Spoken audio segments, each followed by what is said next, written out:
Hello everyone, and peace of Christ all of you. Please invite your friends. And today our topic is about Ramadan. Some of you send me links of videos of Christian children's singing for Ramadan in a church. There is many false teachers, sadly, in our churches, and those are worse than the devil himself. Because, how you teach a child to sing for a religion, teach to kill us as a Christians, as we see in chapter 9, verse number 29. For us, we love Muslims, and we wish them the best, but Islam is an evil religion, and Ramadan is an Islamic. It's not a Muslim. Ramadan is not the Muslims. Ramadan is Islam. And there's a huge difference. So we teach our children to love the Muslims, to be nice to them, to be kind to each other, etc. But in the other side, the Muslims, they teach their children that our children and us should be killed. And this is in the Quran, as we know, in chapter 9, verse number 29. And actually many verses of the Quran saying clearly that we are infidels, we are najis, we are filthy. We have to be humiliated. So how somebody, he teach children and he claimed to be a priest. He claimed to be a priest. He teach children to sing for the religion who killed and kill Christians and Jews and Hindus and Buddhas. This is a specific verses in the Quran, where Muhammad, he made it clear that this is a war have to happen until the judgment day, and the Muslims have to keep killing Christians and Jews, and they have to pay in order to live, and if they live like slaves. So if there is someone he claimed to be a priest in a church, it doesn't matter what a church, Indonesia, whatever place, this person is serving the devil, and please expose them. Did you tell the children that the Quran says fight the Christians? Are we singing to Allah, the one who says kill the Christians? If the purpose of this is to be kind to Muslims, we can be kind to Muslims by being kind to Muslims, by being good, not by singing to the devil. So those who call themselves prophets, priests, these days, they are the devil himself. The Lord, he says, from their fruits you shall know them. Somebody saying, Christian Prince, I'm tired. I can't tell you are a doctor, my friend. No, I'm not tired. I think you are the one. So today our topic is about Ramadan.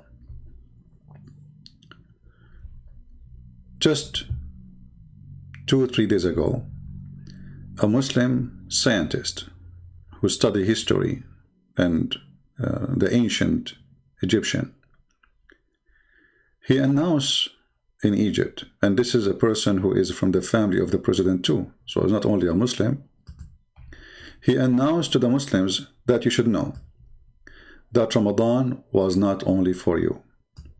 Ramadan was for the ancient people of Pharaoh. They celebrate Ramadan. Even they celebrate the night of Al-Qadr. You remember we spoke about it, where Muhammad, he speak about he received the Quran. And remember, the Quran say clearly that the people of the Pharaoh are pagans. And now this scientist, who is very well respected between the Muslims, this is not a Christian, this is not a Jew, this is not a Hindu. This is a guy, he spent his life studying the Egyptian when he is an Egyptian.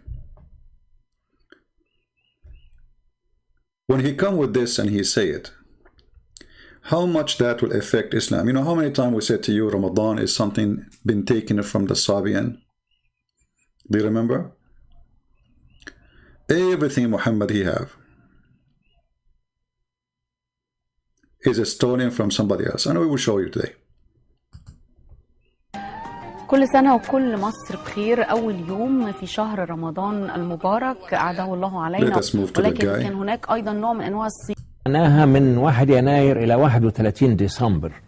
العام هو من موعد معين في السنة إلى نفس الموعد في السنة التي تليه. فالأصح لغويا يعني ان احنا نقول كل عام وانتم بخير، ولا نقول كل سنه وانتم طيبين، لان كل سنه وانتم بخير او كل سنه وانتم طيبين دي اونلي او فقط في 1 يناير. العام من 1 يناير. العام. Yeah, he's correcting her about now saying how to say things in the Arabic and how it mean in historic way. Let us go where he speak about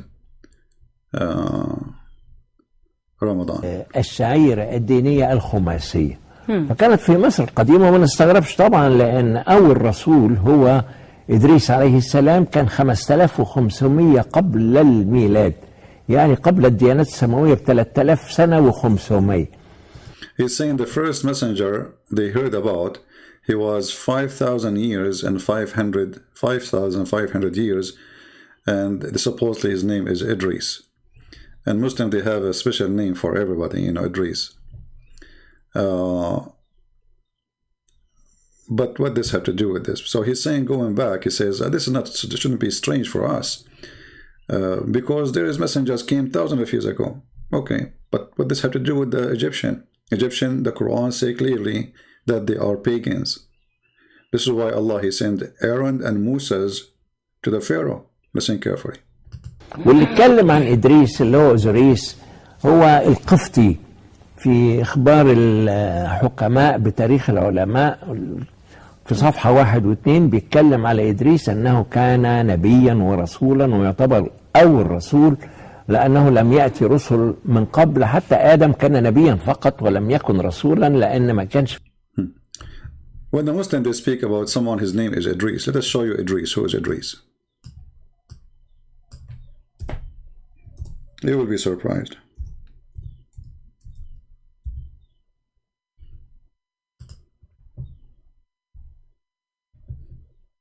Enoch. According to Muslims, Idris is Enoch. I don't know how the name Enoch became Idris. Don't ask me, please, because this is Islam, you know. Obviously, they have nothing to do with each other, you know. The name, they don't fit. And obviously, Muhammad is taking the name from somewhere else. This is not where the name is coming from. It's obvious. Idris, Enoch. All right. So he's talking about our prophet. His name is Enoch, who was thousands of years ago exist. And according to him, he was 5,500 years ago. I don't know how the numbers will work with this guy, because the Muslim, they have a genealogy for Muhammad, where he go all the way to Adam, and then if they go more than 5,000 years, they will go before Adam. Let us go to the video. في رسالة وما فيش ناس هيديها لمين. فكان العقيدة الخماسية في مصر القديمة نمرة 1 التوحيد. The Egyptian, the old Egyptian, they believe in something called al-Khumasiya, which is the oneness of God, Tawheed. He used exactly the word Tawheed. So the old Egyptian, they believe in Tawheed. Listen carefully. The old Egyptian, they believe in Tawheed. Anyway, you know what? I'm going to post the link for the video so you can watch it all for those who speak Arabic. For those who don't speak Arabic, it doesn't make any difference. But let us read what here they say about summary about this. He said, as an example, the Egyptian today, they say, Wahawi ya Wahawi. Wahawi ya Wahawi, if you are not an Egyptian, you won't understand. And even if you're an Egyptian, you have no idea what are you saying. You are just repeating what you heard from your grandparents. So Wahawi ya Wahawi mean they are asking the moon to appear. He says, Inna iyaha hiya ismu iyah, hutub. والتي ينقسم اسمها إلى إياح ومعناها القمر. So إياها, it is إياح hutub, which is 2 words, mean the moon. Hutub mean time, and that mean the moon of time. And she was a queen of Egypt, or one of the queens of the pharaohs. She encouraged her husband to find the Hyksos, to fight them. And after that, her son, older son, the pharaoh, Kamas. And this is what they did. And then after that, King Ahmos. Then he continues speaking about many things. He said,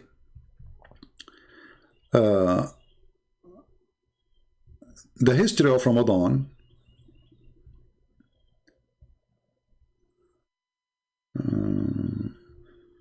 Ramadan صوم المصريين okay. This is a summary of the article. Hold on. So here they are. Okay, it says here, and that Ramadan can the most high Eid. بعد Ramadan. Let us see. Hold on. Let us go to the top. He said, yes, Islam is religion where Ramadan came at that time, but the pharaohs, they used to fast 1 month for real, and they witnessed the night of Al-Qadr. Al-Qadr, they celebrate that too, which Muhammad claimed that this is the night he received the Quran, and even they celebrate that holiday as the night of Al-Qadr. Anyway, the video is long. And he is saying, even the Quran confirmed, taking that from the Egyptian, saying, Ya ayyuha alladhina amanu kutiba alaykum as-siyam. And he is saying that the word siyam, the Quran, when the Quran says the word siyam, siyam is an Egyptian word. It is not Arabic.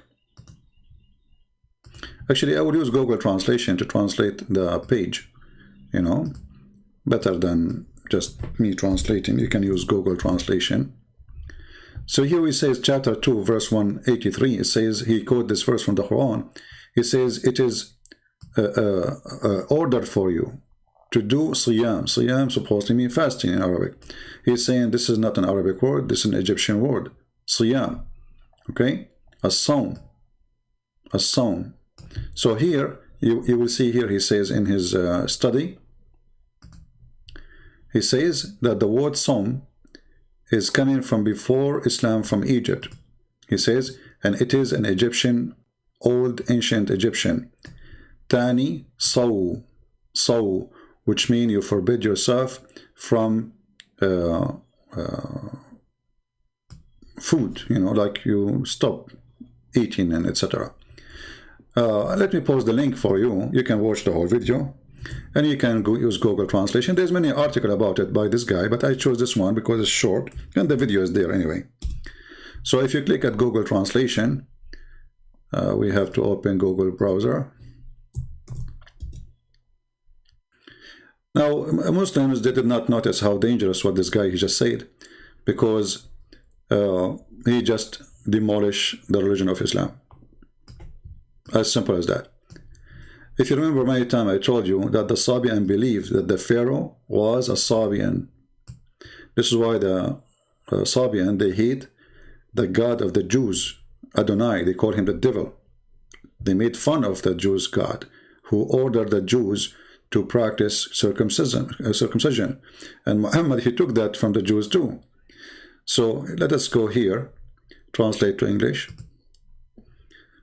This is the title. The pharaohs fasted for 30 days and know the night of power. Okay?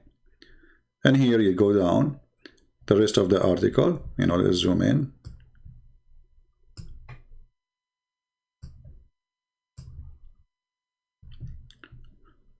All right. And as you see, they witness, they celebrate for Ramadan, and they even celebrate the night of Al-Qadr. And here he says to you that even the word Sawm is an Egyptian word. It is not an Arabic word, and this is where the word coming from. Let's see. And he says here, and this is why the Quran quoting that Allah said that fasting is prescribed for you. All right. And then here he explained the word Sawm, where the word Sawm is coming from. he says that the word Psalm is coming from an Egyptian word. All right. Now, it might be just a light article and light statement from a scientist who study the history of the Egyptian, but then if we go to the Quran, we will have a problem based on what this guy said. If the pharaohs and the people of the pharaohs were celebrating Ramadan, what was their religion? He said even there are people who worship one God. What was the religion? That means all the Quran is wrong.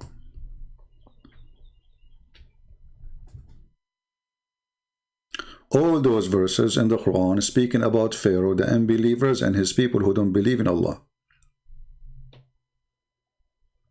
All those verses.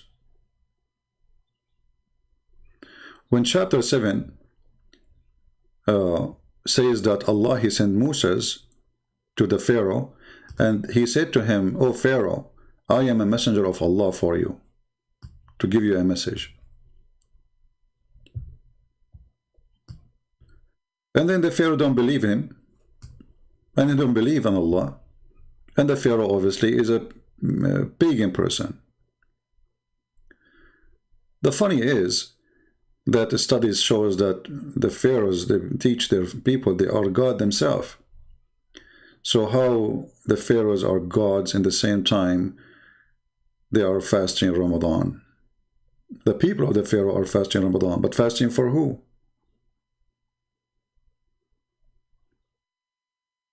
For the pharaoh.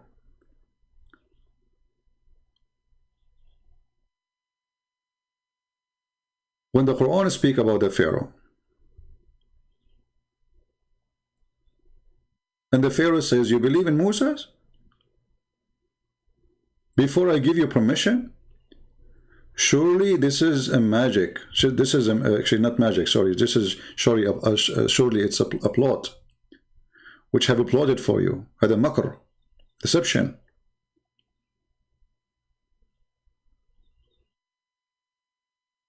So how the Quran speak about the Pharaoh and the people of the Pharaoh as kuffar, and then we just heard this man saying clearly that those people, they celebrate Ramadan, they celebrate the night of power, which Muhammad, he took literally, and he claimed that he have one too. But the Quran says that Allah, he punished the pharaohs for not believing. He punished his people. Flood came on Egypt. Locusts come in Egypt. Insect, frogs, all those things. Just because the guy refused. And then don't forget that Allah, he drawn the army of the Pharaoh.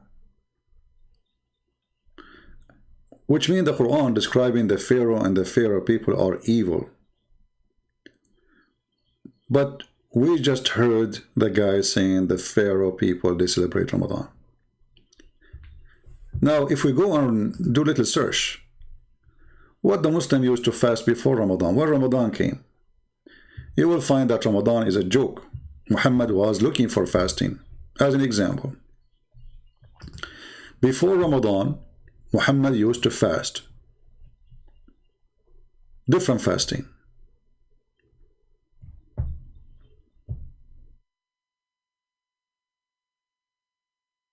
Different fasting. What is that fasting? The story I will show you is a clear evidence that Muhammad is not a prophet of God. Imagine I go to a city and I claim to be a prophet of God.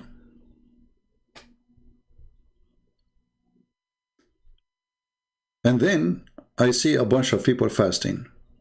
And I say to them, "What is this?" He says, "This is the day of Ashura." This is the day of Ashura.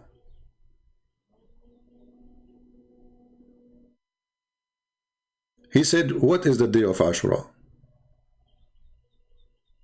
What is the day of Ashura? Which means Muhammad, he do not even know what is that day. A Jew, he said, this is the day when Moses he crossed the sea.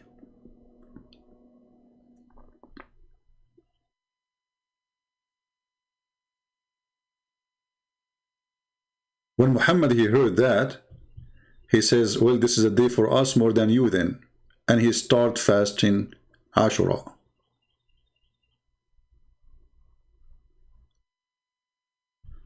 Let us find the hadith, so we can laugh together at the prophet who is taking his fasting not from God. You see, ritual should not come from a Jew walking in the street to a prophet. Ritual should come from God. If the God of Muhammad said to him, you fast this day, then the God of Muhammad said to him, fast this day. And that explains why he is fasting. But Muhammad, he see a Jew in the street. And he asked him, why you are fasting? He said, this is the day of Ashura. And just because they fast Ashura, he fasted? Read carefully. This is Sahih Bukhari. The Muslim, they cannot say, you know, the drama they have, weak and strong and fat, and vitamin D and E is missing. The Prophet came to the Medina. Medina is a city which is called Yathrib, the Jewish city, and when Muhammad later killed them all and took the city as usual. And he saw the Jews fasting on the day of Ashura. This is the first time Muhammad he see a fasting day. Who was fasting according to the story here? The Jews. He asked them about that. And here clear evidence that Muhammad, he do not know what is that. Because if I know, I will not ask you what is this. Right? So he asked the Jews, what is this? They replied, this is a good day. The day which Allah rescued Bani Israel, the children of Israel, from their enemy. So Moses fasted in this day. The Prophet said, we have more claim over Moses than you. So the Prophet fasted on that day and ordered the Muslim to fast that day. Do you see it?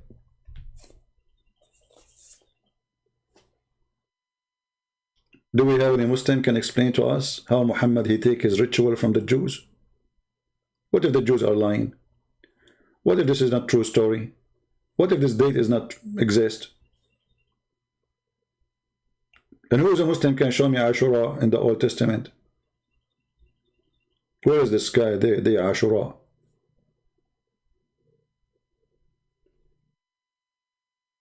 Do we have any Muslim? So I am a prophet of God. I walk in the street. I see somebody is a Hindu. And he said, you want to eat with me? He said, no, I cannot eat. I'm fasting. I say, hey, Hindu, why you are fasting? He says, this is the day of etc. What is that? So Muhammad was looking for a fasting day, and he don't have one. I will show you another example of Muhammad building a religion. Muhammad is building a religion. He don't have one yet. He claimed to be a prophet, but he have nothing. You know, he don't have rituals yet. He left the Kaaba. He have no Kaaba no more. You know, kissing the black stone is not there no more. And later he went back to his root, you know, so he started kissing the black stone again because the Jews did not accept him anyway. In different places we will find, in many places we will find, that Muhammad,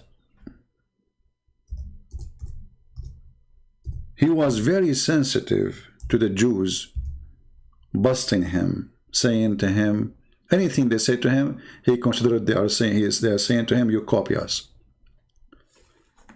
The Messenger of Allah used to stand up for a funeral, okay, until the corpse was placed in the grave.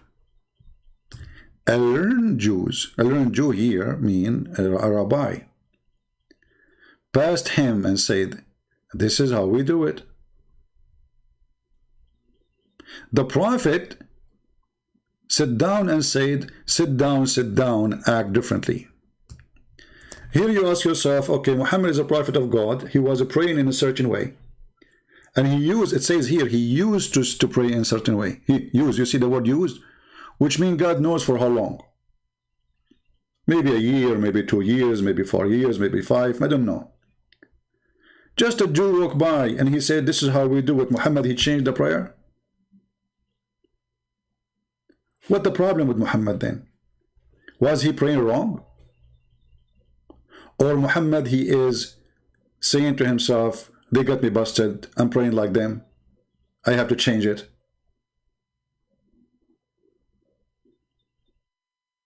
Because if this is a prayer, and the prayer of Muslims is coming from Allah, then who cares if the Jews, they say we do it this way or not? So what? And here you notice something very funny. Don't the Muslims, they say we pray like Moses? Don't the Muslims, they say we pray like Jesus? Suddenly, they don't want to pray like Moses. And how fast to change the way you pray, just because a guy, he said to you, this is how we do it. And what Muhammad, he said? Sit down, act differently. I wish I have a camera at that time. That would be hilarious. Imagine if we can have a video for this. It's a funeral. And the Prophet, he prayed for hundreds of times like this. And then a Jewish rabbi, he walked by, he said, Habibi Muhammad, Habibi, this is how we do it, Habibi. Muhammad, he got ticklish, like what the heck, they got me busted. Immediately Muhammad, he come with the statement, sit down, and he sat down too. Like, sit down fast. You know, sit down, you idiots, sit down. Let us act differently, okay? Let us act differently. Well, isn't it Muhammad, you receive inspiration from God? How fast the inspiration, man? Where is Jibreel? How Muhammad, he come to the conclusion so fast that he should not pray like this anymore? And why you need to act differently? Are you just acting differently for the sake of differently, or you are following God? A person who is following God, he will not act differently. Let us say a Muslim, he walk by and he says, this is how we do it, whatever I'm doing. And I am a Christian. Let us say I pray, I open my hand to God. I say, okay, I'm not going to do it no more. Why do I want to do that? That is really silly and stupid. But here you notice that Muhammad, because he have a reputation, that the Jews, they keep saying that he is stealing from them. And obviously it's true. It's true. And this is the fasting of Ashura, as you see in the front of you.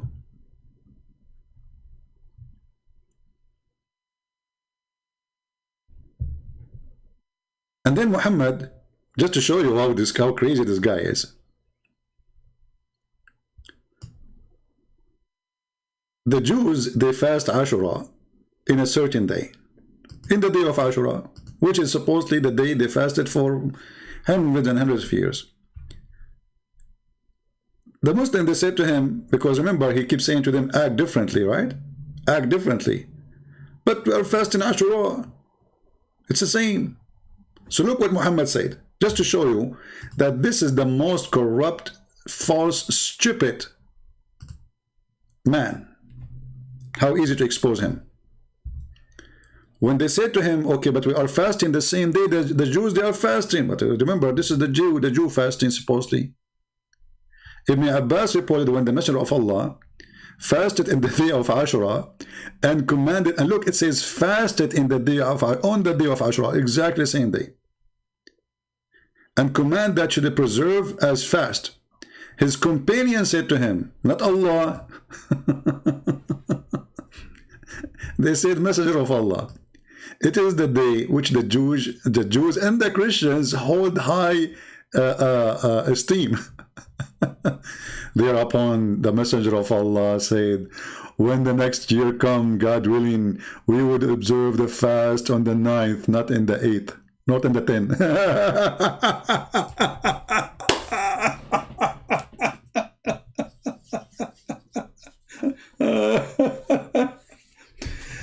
The day where Moses across the sea changed, that's it. Just to be differently, you know, okay, but isn't this the day where Moses, he crossed the sea and you believed him and you fasted yourself? Do you see what I'm talking about? When Muhammad first time he fasted this day, isn't it because they told him that this is the day where Moses fasted? Okay, so as long as this is the day where Moses fasted, and because of that, the Jews, they fast, and Muhammad accept to fast. Wonderful. You, Muhammad, you change the day? Oh, we will fast the day before it, okay? That means Muhammad is willing to change the day when Moses, he crossed the sea, just to act differently. Well, if this is the day where Moses, he fasted, why you need to change it? How you can change it? Are we listening, people? If this is the day where Moses, he crossed the sea, and because of that day, the Jews fasted and Muhammad fasted, wonderful. Then how Muhammad, he changed the date? Just because you want to look differently?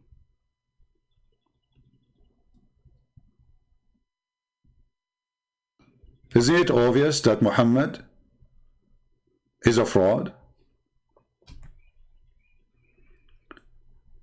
Because if this is the day, you know, the funny, they say that the Christians, they say the Jews and the Christians, they corrupt. Look at you, you are corrupt in history. Moses, if Moses crossed in the 10, okay, you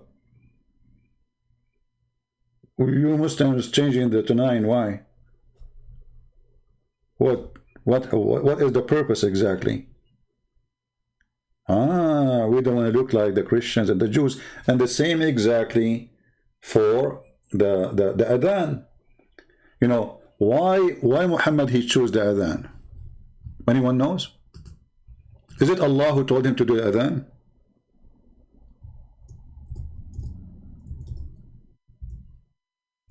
Any Muslim? Did Muhammad receive an order from Allah to do adhan? Allahu Akbar, Allahu Akbar. Huh?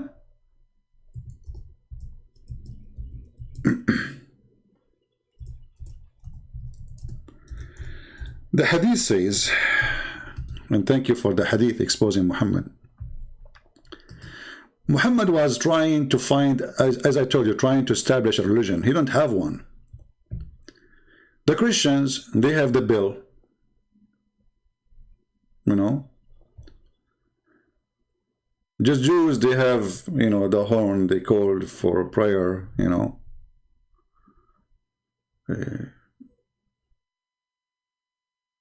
Muslims, how they call them for prayer?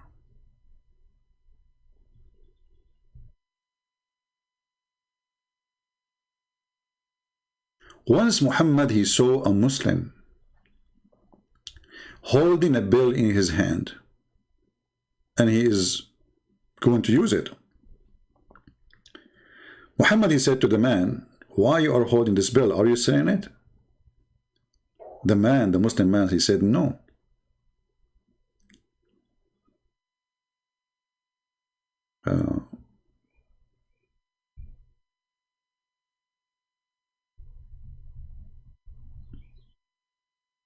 Muhammad didn't like the idea.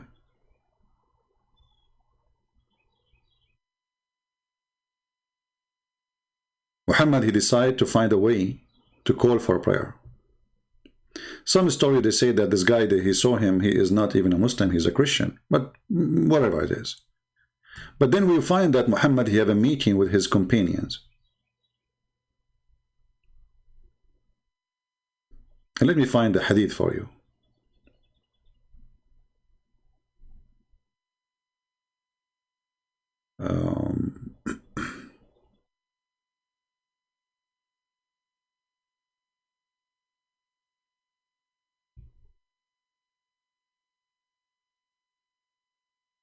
Where we will find it.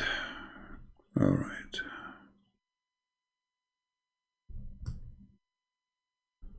Let us see.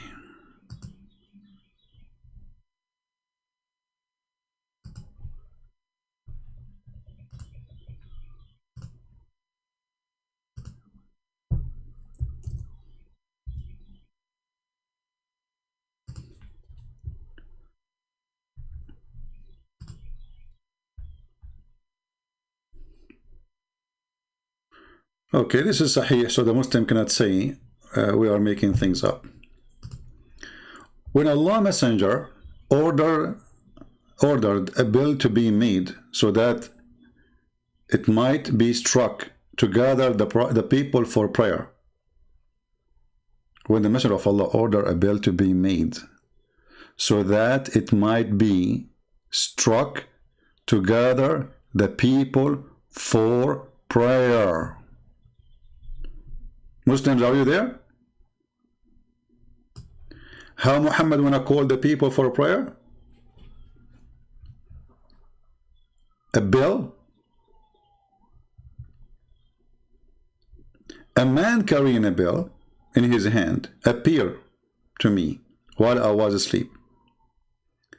And I said, servant of Allah. This is supposedly in the dream. Will you sell this bill? Muhammad is looking for a bill. Suppose this is a dream now, not the real. So Muhammad said to the guy who he saw in the dream, would you like to sell me this bill? Because he needed for the call to the prayer like the Christians. He asked, will you do with it? I replied, we shall use it to call the people to prayer. He said, should I not accept you something better?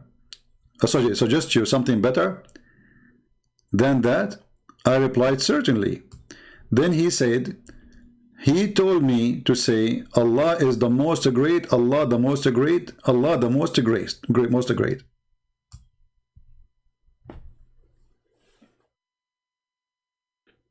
Remember here, there's no Jibreel. It's a dream, supposedly. The story here says that. Now, just to show you how Muslims, they lie to Muslims about this, there is different hadith totally oppose what this story here is saying.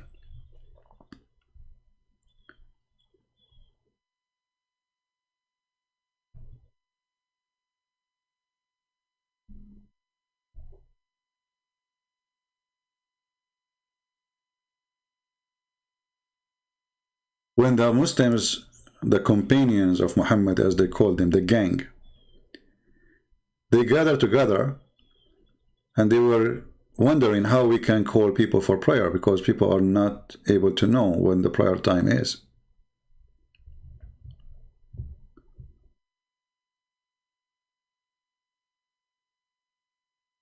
And even the prayer, which day is going to be? Is it Saturday? Is it Sunday? Why Muhammad he chose a Friday? You will find that all those things happened because Muhammad, he wanted to be different. Let me find the other hadith.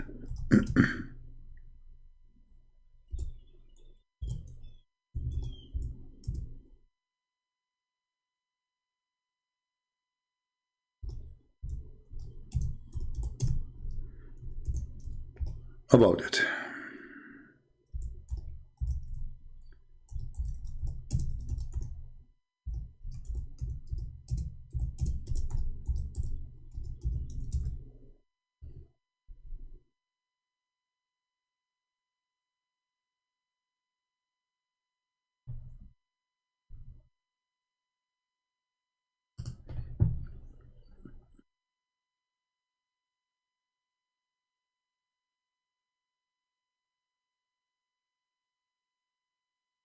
Let us see.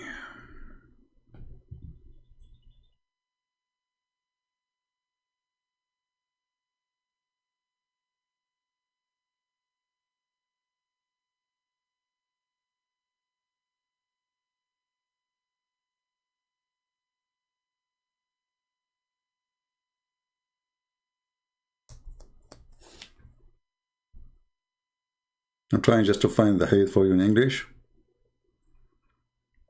Give me a second.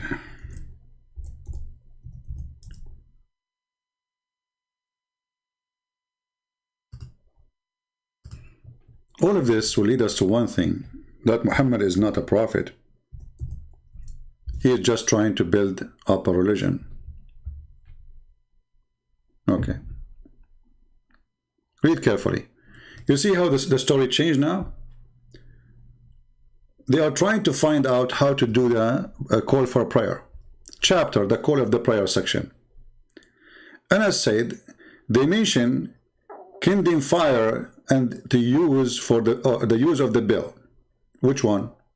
Like, we can light a fire so people they come for the prayer, or we use a bell. And mention the Jews and the Christians. Then Bilal was ordered to repeat the call to prayer twice. This is one story. Let us go. What you see here in front of us here, they are suggesting to Muhammad to do this. Use the bell, use fire, you know. And then they come to a conclusion that let us do this. Let us see the other story.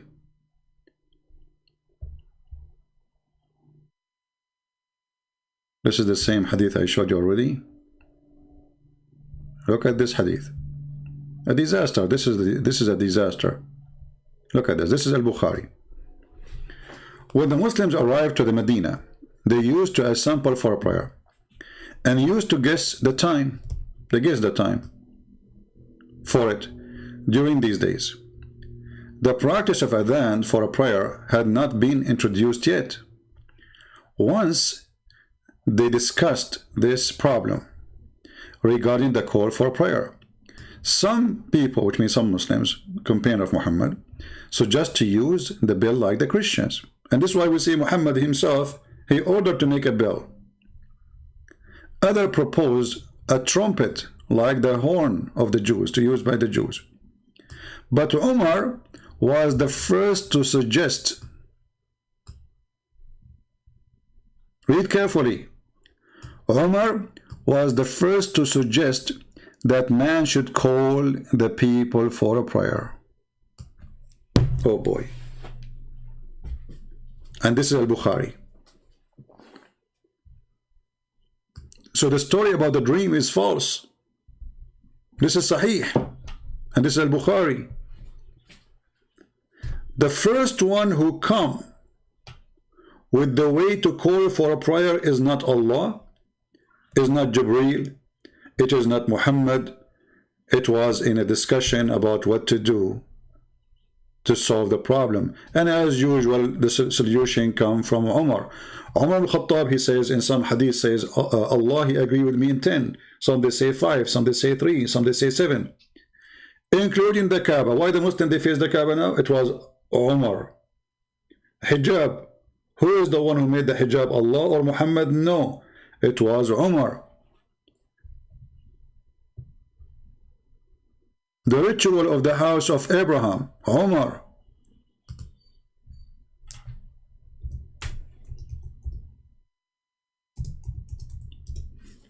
Even Muhammad, he says, if there is a messenger will come after me or a prophet will come after me, that will be Umar.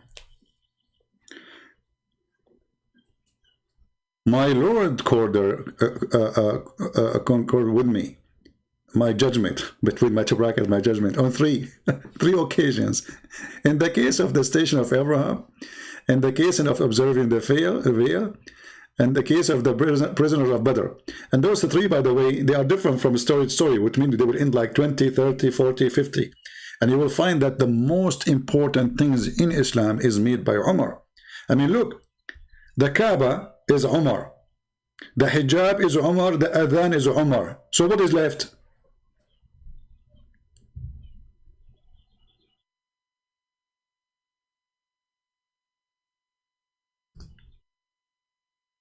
Are we following?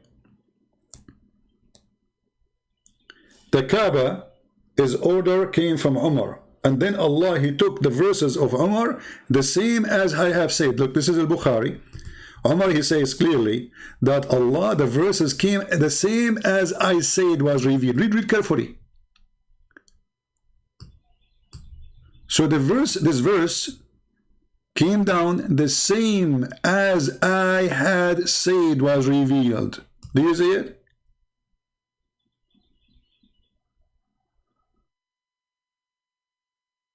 Islam is not a religion. This guy is, he don't know what to do. He's claiming to be a prophet. Okay, guys, what we do now? Oh, the Jews walk by and the Jews says, this is how we do it. They act differently.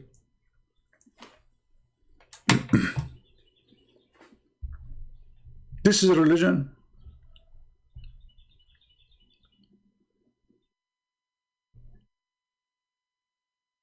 Same for Friday and Saturday.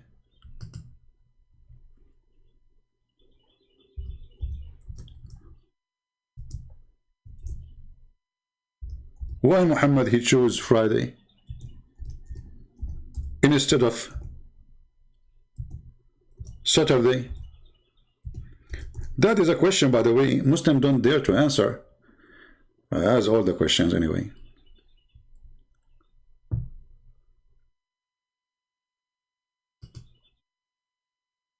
Because remember, in the Quran, Allah, he made the Jews pigs and monkeys for breaking the Sabbath.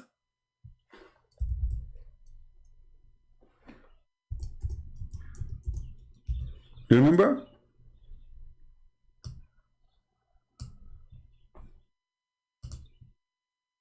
Okay, that's mean this is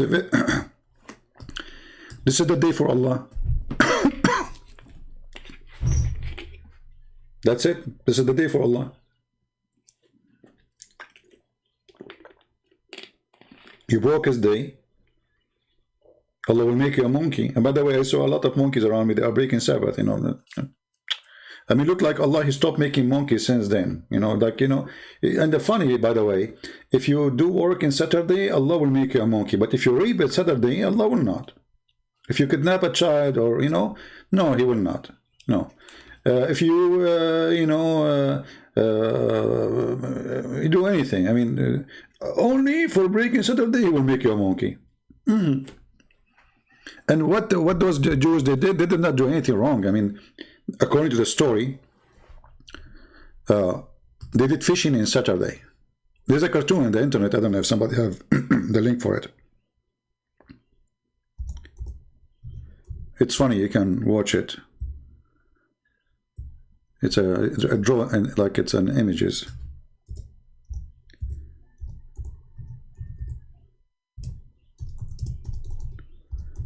In this verse, chapter 7, verse 163.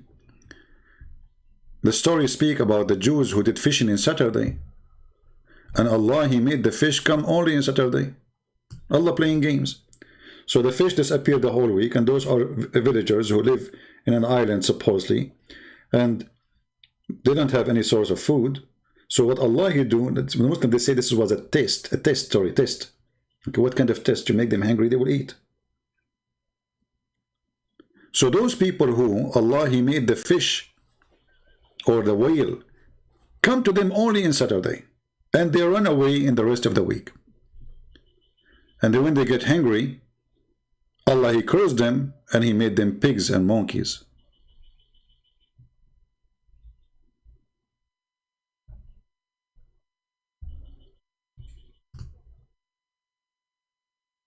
And by the way, this is another stupid story from Muhammad, because Muhammad himself, he said that Allah allow you to eat anything, to do anything when you are hungry. As an example, Muslim can eat even pigs, pork. When the Muslim they say pork is forbidden, that's false. The Quran say clearly in chapter 5, verse number 3, it is lawful for you, in kunta fi makhmasa, which means in hunger.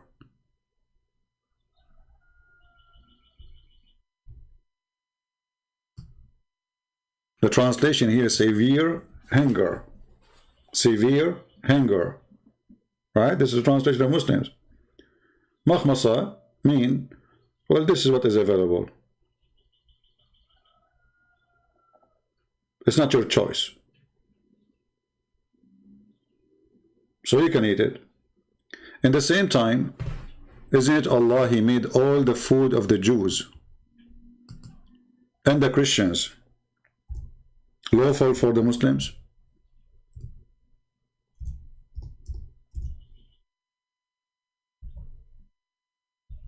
Muslims? By making a verse saying that all the food of the Jews and all the food of the Christians are lawful for you, that means you can eat pork.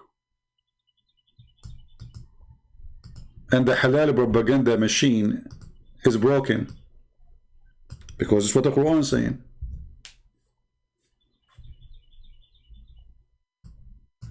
Let's see the verse.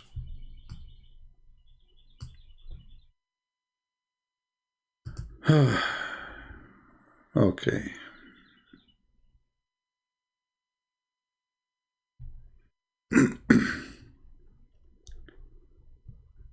Let us find the verse. Hold on. We will go back to Ramadan. You see this. For me, I like to cover many things in the same time, so we can give you a full image.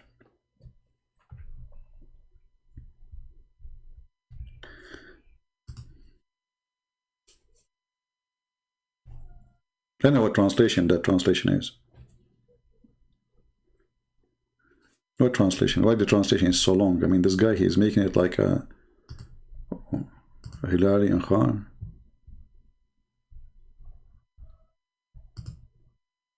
Okay.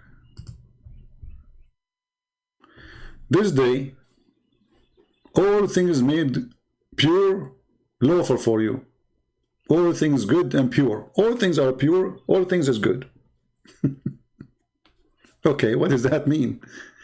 The food of the people of the book is made lawful to you. But hold on. 2 verses before it, you told them, don't eat pork. And now you are saying, all the food is made pure for you. In the top of that, not only all the food is made pure for you, the people of the book, their food is good for you too. Do you see the stupidity? Here, this is not, Quran is not a chapter. You see, when the Muslims, they say this is a chapter of Al-Ma'idah, those are not verses came in the same time. It's Muslims who put them there. It is Muslims who put them there. This is not the right place. Because if you think about it, there's one is deleting the other one. If we take it in the order, here it says you don't eat pork, right? Okay. And then eat this and don't eat that. And then here he says, all food is good for you.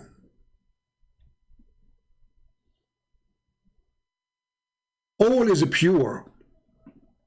All is made lawful. All.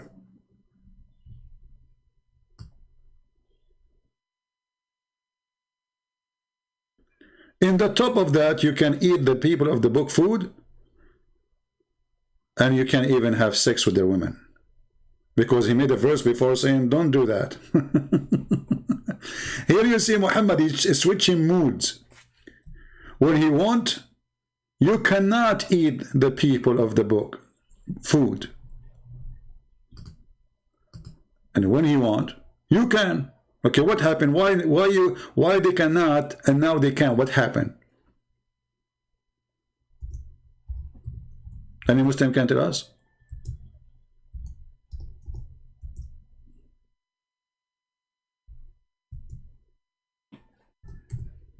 What happened? Did the Christian change? Those are the same Christians in the time of Muhammad, the same Jews.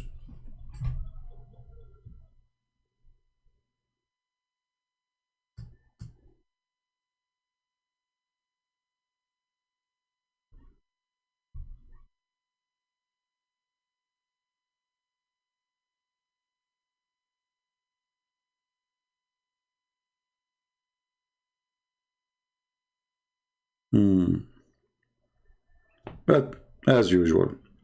Now going back to our story. You remember we talk about Ashura. How important Ashura. You know, when Muhammad he says we will change the date of Ashura and we will fast a day before the Jews. But Muhammad he said that this day, if you fast it, is going to cleanse your sin for the previous year.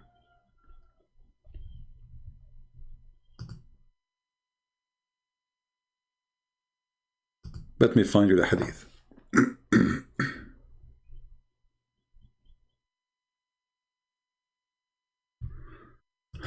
Lord have mercy.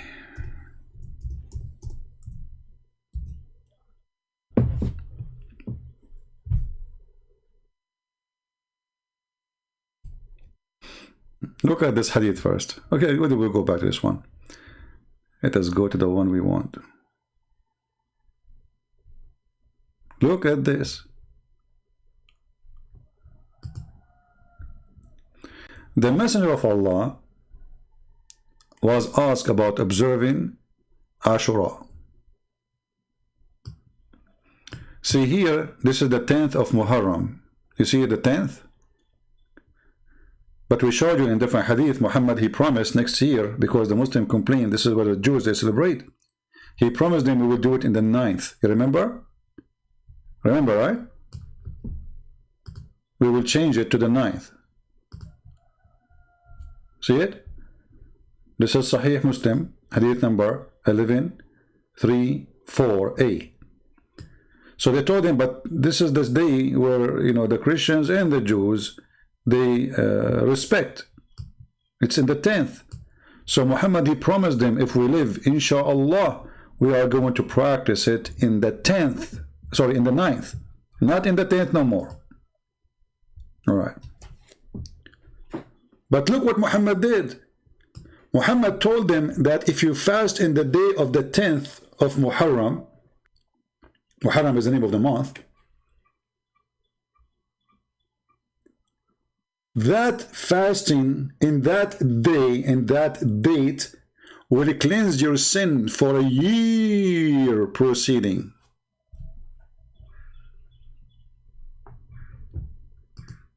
So now we're fasting in the 9th. So we will not get our sin being cleansed.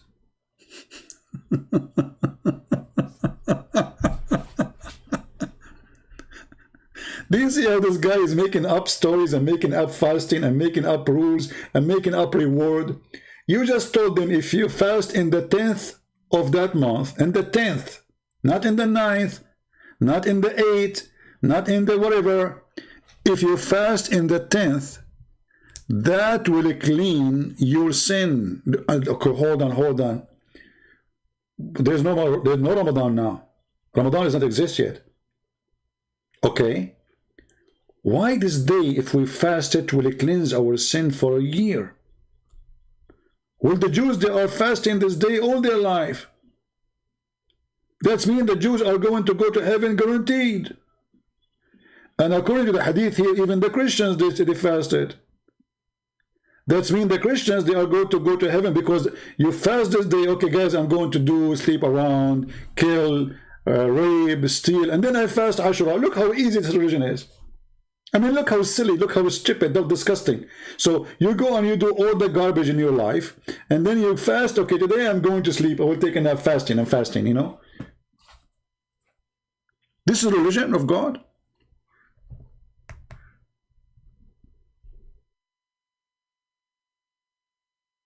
Do we have any Muslim have a comment, have something to say? But then we noticed that Muhammad, one day he found about Ramadan. He found out a month. It's called Ramadan. Okay, how he found about it? All this time Muhammad is a prophet, but there's no Ramadan. Brother, was Allah hiding Ramadan from him? But Ramadan was a month for the Arab exists before Muhammad. Ramadan is not a name created by Muhammad to say this is Islamic.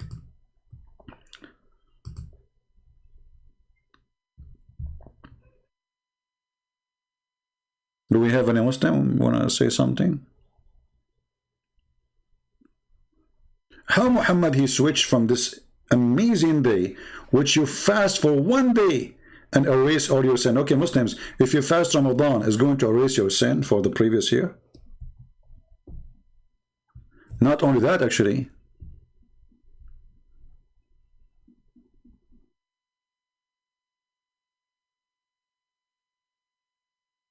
If Muhammad is saying such a statement that this is a day will erase your sin for a preceding year, and he just learned about that day from the Jews, so where he got the information that this day will proceed and or cleanse your sin by fasting it?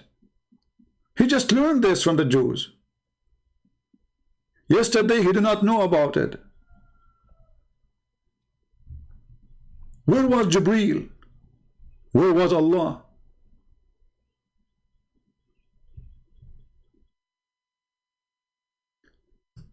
And Muhammad, he used to go around and teach people how to practice Ashura.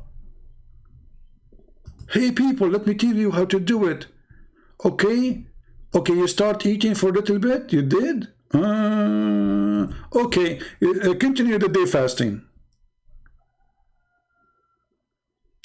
Salama told us that the Messenger of Allah said, a man announced the day of Ashura. Whenever has eaten, let him eat, not eat for the rest of the day. If this has become a religious stuff now, the day of Ashura is going inside Islam like a nail. It's getting deeper and deeper. Yesterday he learned about it from the Jews, and now Muhammad is creating rules about the day.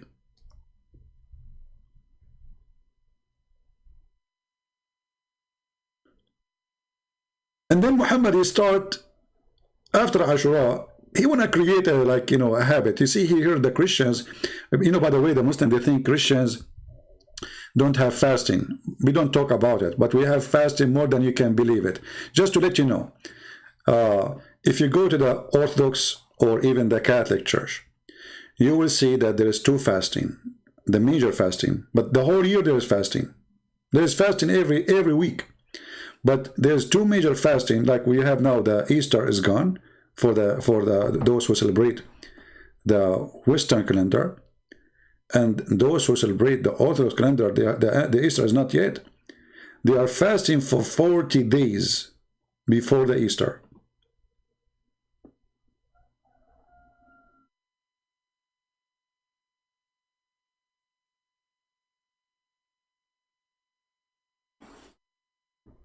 Why we are fasting? Some churches, they fast 50. You know? Now, fasting is something good to teach you, let us say, you know, a manner, how to control yourself, how to not to be tempted.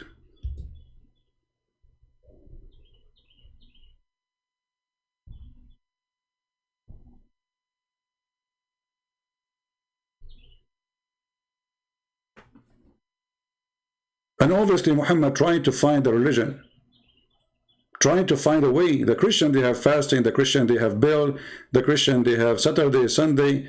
Muhammad, what day is going to be mine? What is my religion? What I will call it?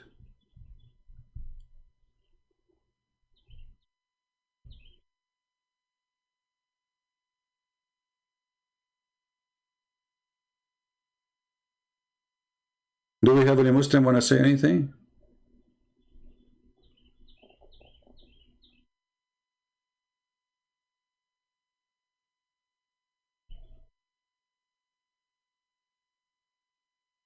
Anyone?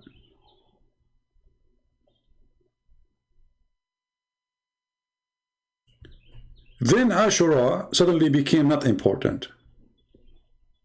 Ashura can erase your sin for a year.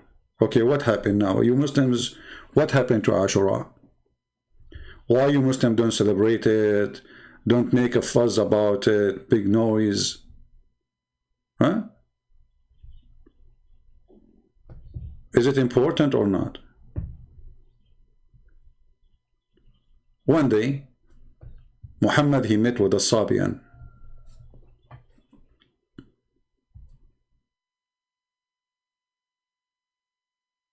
A Sabian, who Muhammad, he learned from him. Actually, he met this guy even in Mecca. But he was not learning too much about the Sabian yet. He did not know much about them. He's stealing from them, but he not. Muhammad is limited in knowledge about everything, about the Christian, about the Jews. You know, he hears stories from those, from that, and he put it there. So Muhammad one day he come and he told them that we need to fast Ramadan. Muslims, how Muhammad he come to Ramadan?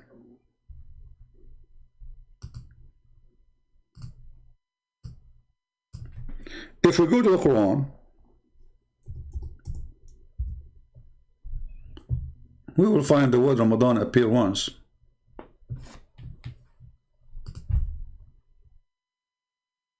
And it says Ramadan is the month which was sent down the Quran.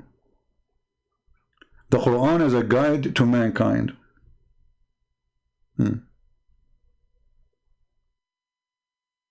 And by the way, here, clear sin, this is not in the verse. This is just stupid translation. There's no sin. There's between two brackets. This is here is a garbage. It's not there. Okay, so Allah, he sent the Quran as a guidance in the month of Ramadan. But this means all the story of Muhammad is a lie. If you are saying to me that the first verse of Muhammad he received, it was received in the month of Ramadan, that means this verse is wrong. Because here it says, this is the day where Allah, he sent down the Quran. He didn't say, I sent down a verse. The whole Quran is sent down.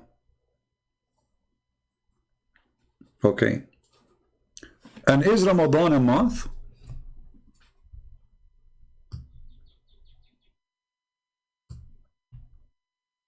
Before this translation, let us go and look at the Arabic word. It says Shahru Ramadan. Shahr Ramadan. You ask somebody who speaks Arabic today, he will say to you the word Shahr means month. This is true. But this is not today. The Quran is 1400 years ago. And this is not an Arabic word. This is an Aramaic word. And remember, the Sabian, they used to speak Aramaic. The word Shahr means moon. The word Shahr is not a month. It is a moon. How we can prove that? Look, if we change the translator, just change the translator, you will see how everything changed in a miraculous way. Let us see a big tal.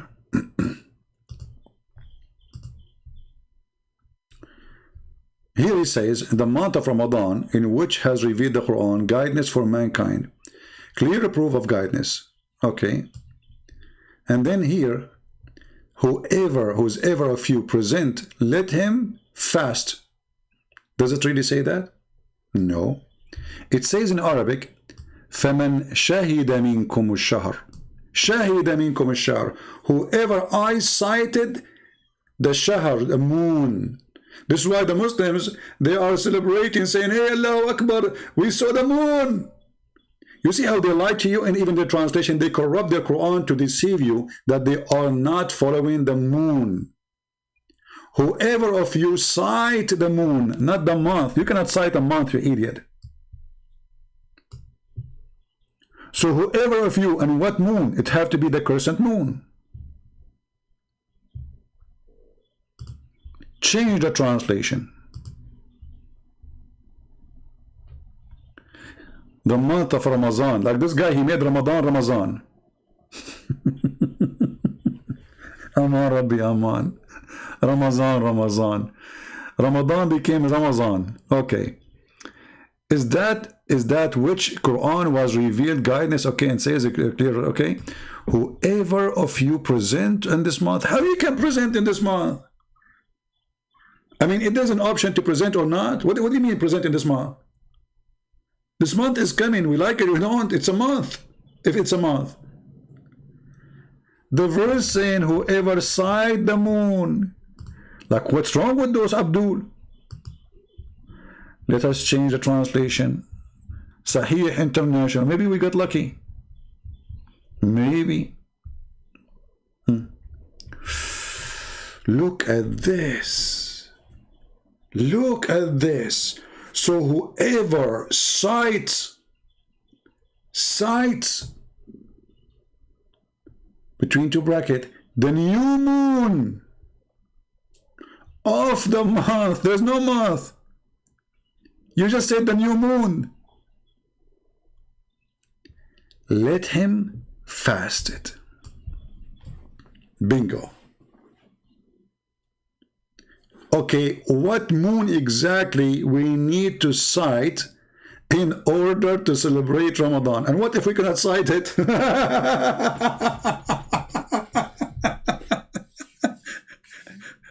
What if you live in Alaska?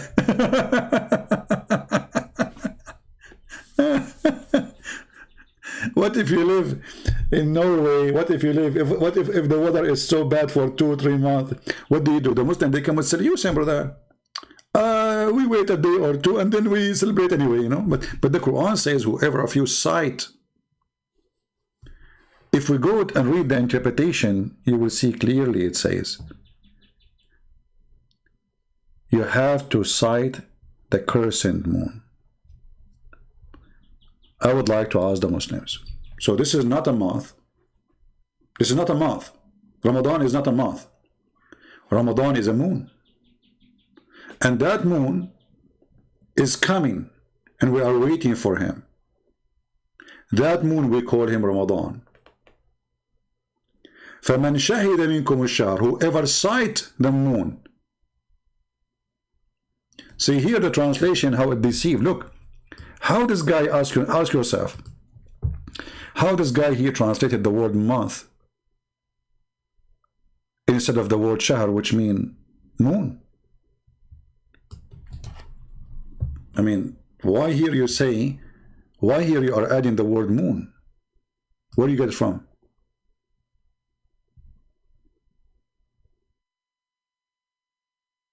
This is the same word. فَمَنْ شَهِدَ مِنْكُمُ الشَّهْرَ. See here, in the same verse, the first 2 words, he did not translate it as a moon. This is the word shahr. Here, it is a moon.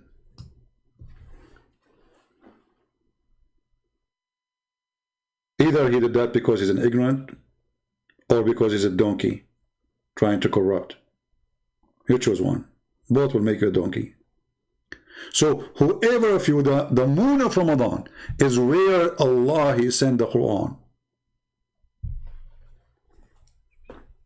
How many moons Muhammad he have?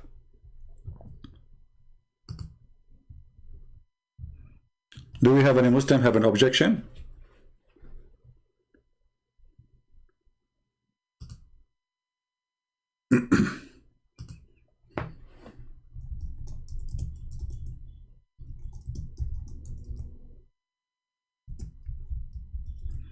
Any Muslim have an objection?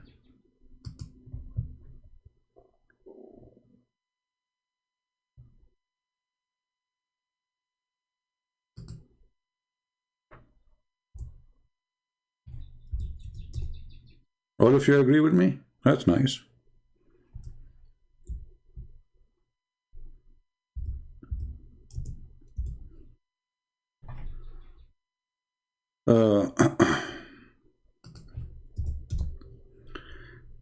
Let me try to find you something. Because somebody might say to you, he's lying to you. It doesn't say that, CP. It doesn't say that, CP.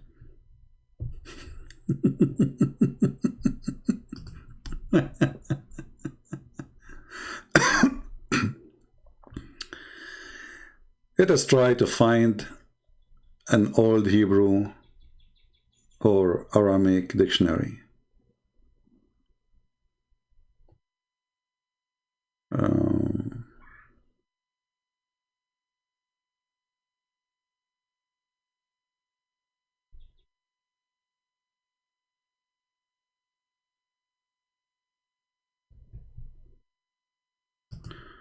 Okay, hold on. We found something here.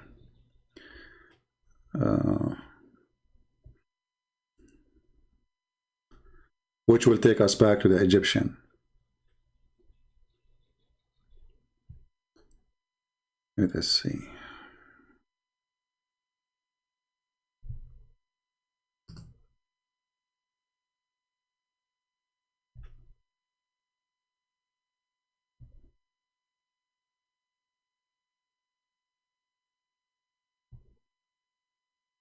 I'm just trying to, I found here the book. There's a book here, it's called the Journal of the Manchester Egyptian and Oriental Society. But anyway, let's go to the dictionary better. You see here, this is, you can find this book here. You speak about that the journal, this is the in Google book, mean the little moon, the word shahr, you know. But anyway, if we go and we try to find some reference, you will find there's many websites, and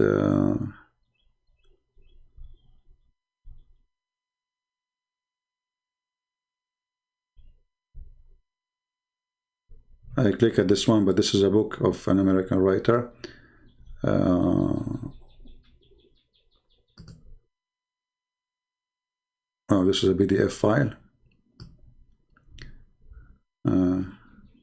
Yeah, I don't want that. Hold on.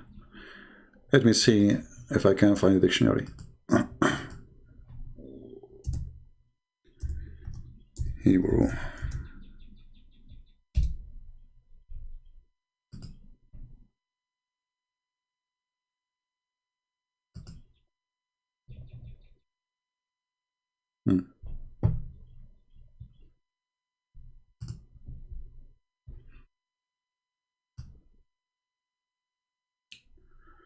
What does shahr mean? This is baby name media, whatever, you know.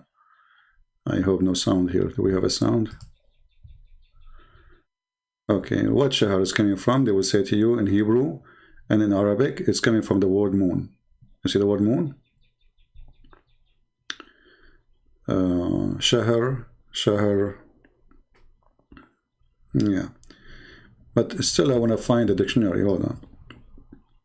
All of this is not official. I want to find something official.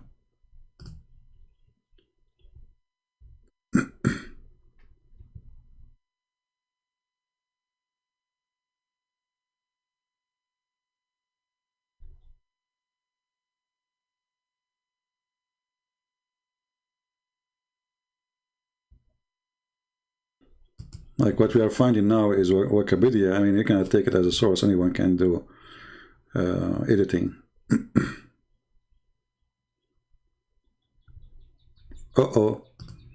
I found something even better. I found an Islamic website saying that.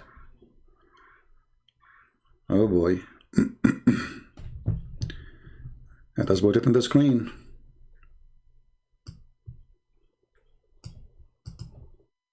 And this is even where the word hilal itself, you know, the Muslim, they say hilal. Hilal means the new moon too. The Quran speak about ahilla.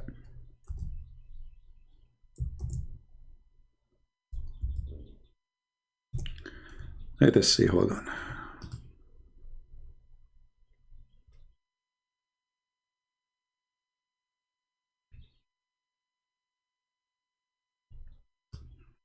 I will give you this link. Allah connected shahr, i.e. ruling, that which is called hilal, and shahr, that's at the beginning of the end of the fast, and sacrifice. Allah says, interpretation of the meaning, about the new moon, says, this is a sign mark as fixed, okay, for pilgrimage. Okay, the new moon is al-hilal, ahilla. Okay,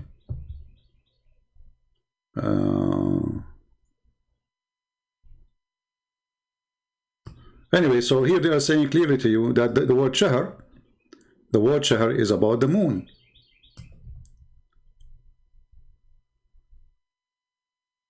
Analogy with the new moon. Okay.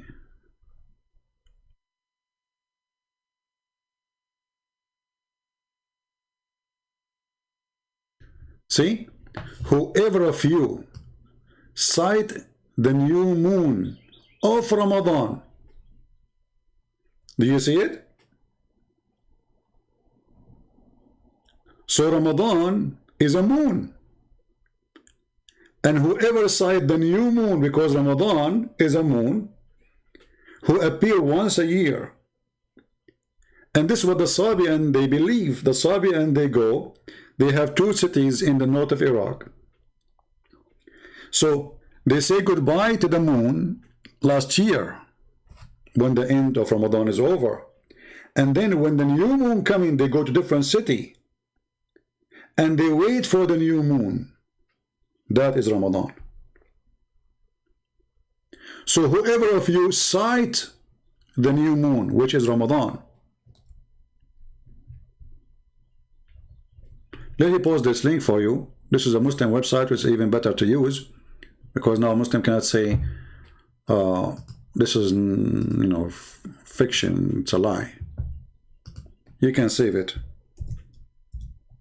All right. Still, I want to find a Hebrew website. Here we go. Finally, we found a Hebrew dictionary. Oh, this is solely. This is Harvard University. I don't want Harvard University. University of the rich, not of the smart.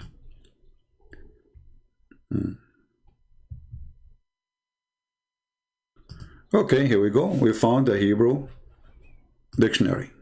Wonderful.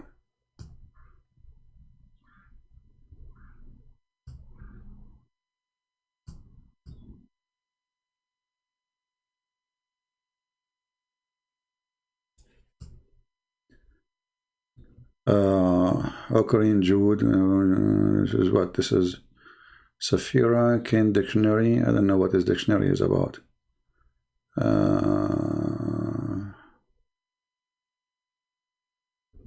Arab Shahr, Ethiopian Shahr. Regardless what they are saying there, it's not really, I don't care.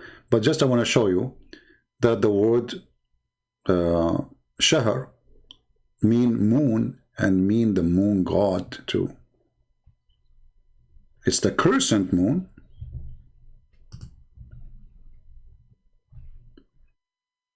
And this is exactly what Muslims wait for.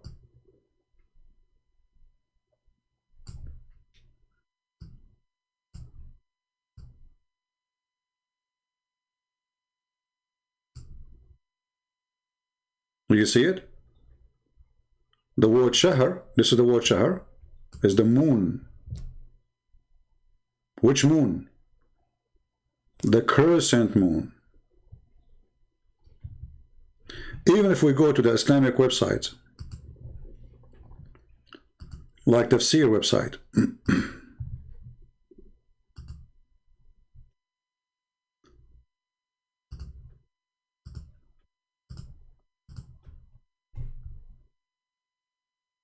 let us see.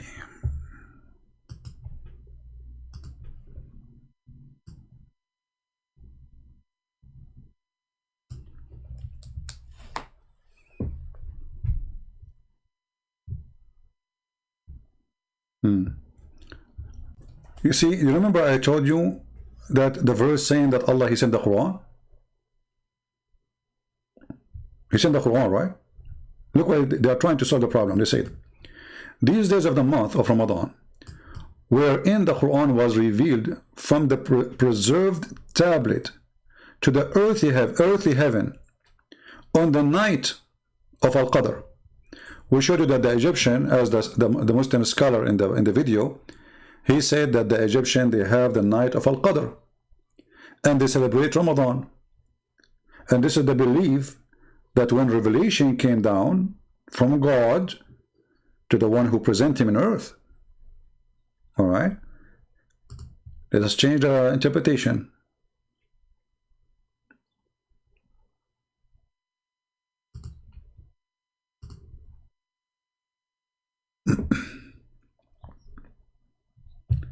This month, Ramadan, is the month which revealed the Quran, whereupon Jibreel brought down the entire Quran to the first heaven. Look at this madness. Jibreel, he brought the Quran, the entire Quran. You see what I told you? I told you the verse here is wrong, because if Allah, he sent the Quran, the verse doesn't say Allah sent the verse. The verse says Allah, he sent down the Quran. So the Quran is already revealed. And now the Muslims, they try to solve it. They say, oh, he revealed it, he sent it down, but to the first heaven. But this is not down yet. Still, we will not receive it. Because you Muslim, you claim that Muhammad, he received the Quran in that day. Not the Quran sent to the first heaven. Why Muhammad, he lived in the first heaven? So the Muslim, to find solution for the stupidity of the verse here, they come with their own fabrication, saying, oh, Allah, he sent the Quran, yes, but not to us. He sent it down to the lowest heaven. Why Allah, he do that? I mean, what lowest heaven? What do you mean lowest heaven? Here you will see that the one who make explanation for the Quran, they are stupid. Why? Because the Quran itself says the following.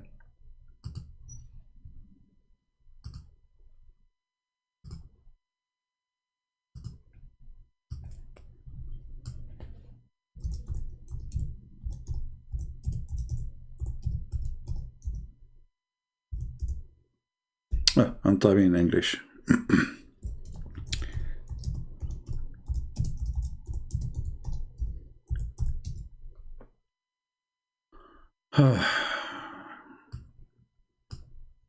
What a stupid cult. I mean, and the search engine is really, it's faster to find from the search engine from opening the chapters.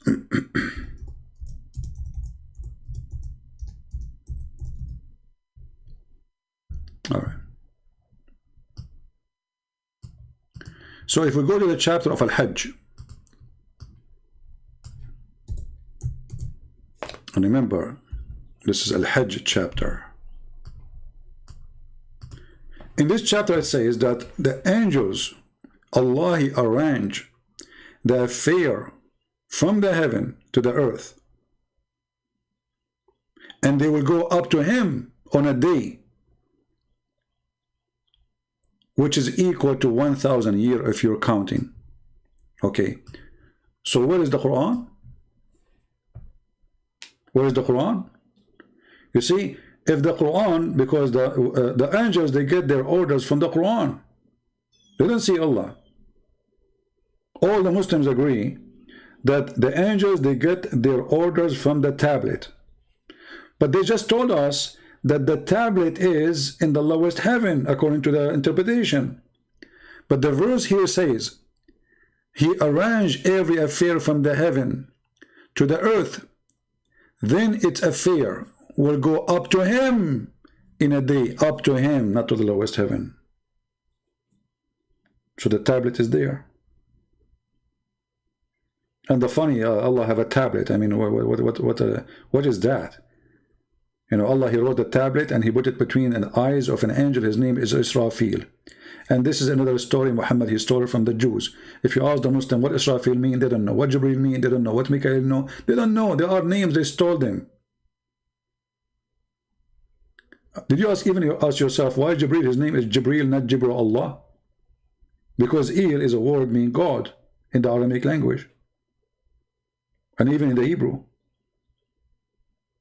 That's why we say Emmanuel, Mikael, Gabriel, Israel, Ishmael.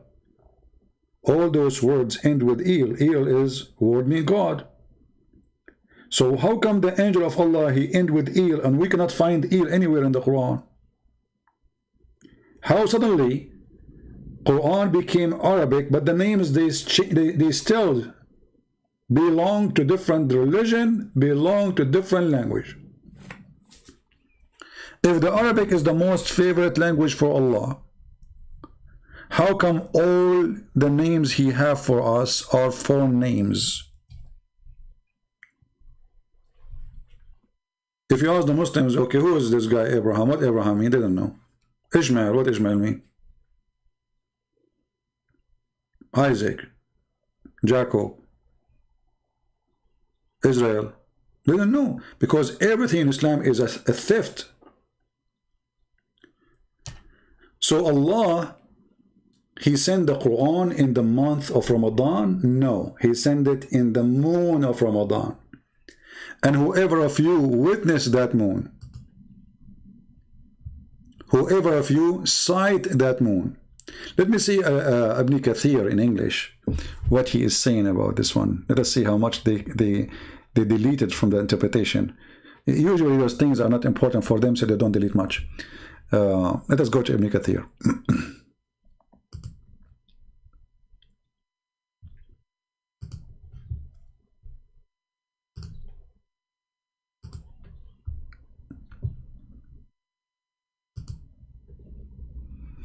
All right, let us see Ibn Kathir here.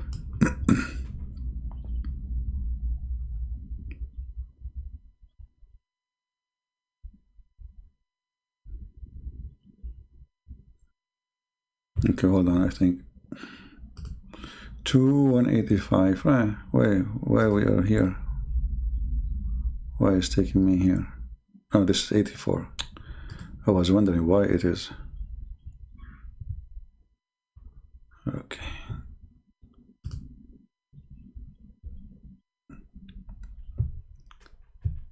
All right.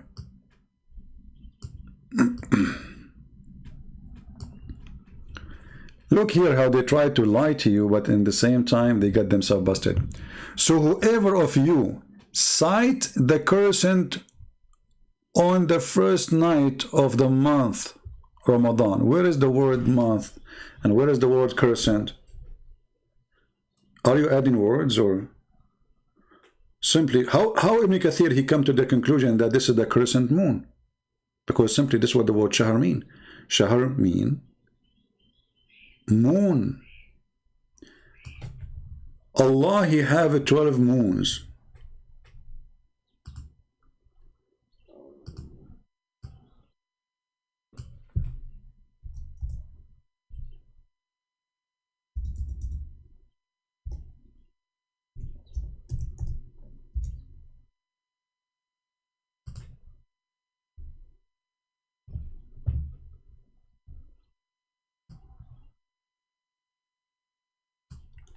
And this moon, every moon have his own house. You see here the translation, because they don't understand what the verse is saying. So there's 12 moons, and each moon have his own palace. If you watch those, what they call them, zodiac, you know the zodiac thing? Let me see if I can find them, put them for you in the screen, so you get excited, especially those who believe in those silly stuff. Zodiac. Here we go.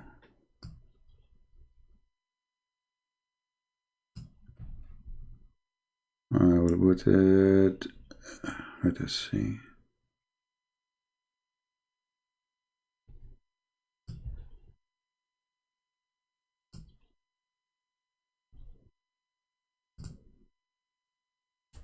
You know those things, right?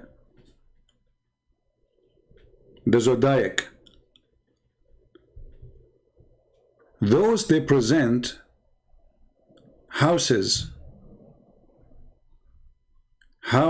of the moon.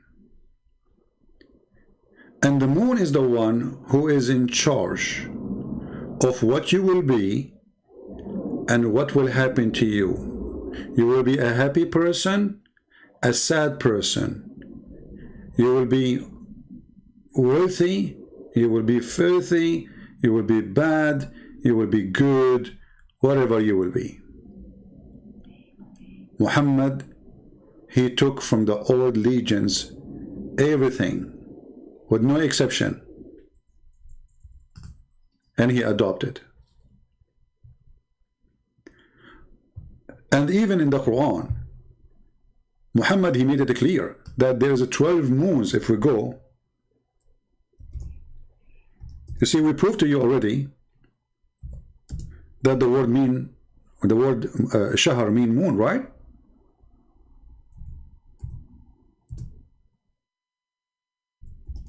We proved to you already the word shahar mean moon. The Quran say clearly the numbers of moons for Allah are 12.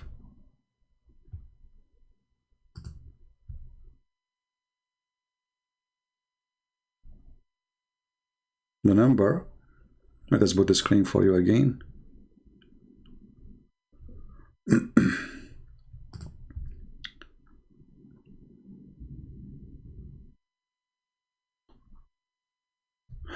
Lord have mercy. See, sharing information, too much information, let us say, is not easy. Some people, they cannot handle it. It's too much. That's why not many people like, to watch my videos. They are long and too much information coming, and it's not relaxing really. Indeed, the numbers of moons, not month. Remember the word shahr, we prove it to be a word mean moon. So the number of moons for Allah is 12 moons.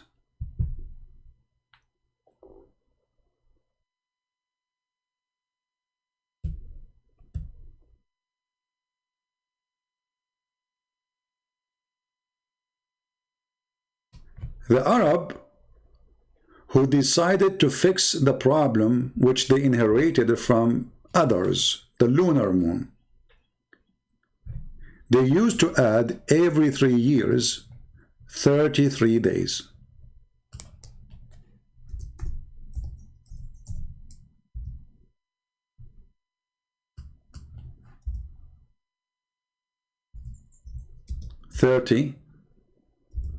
Hold on.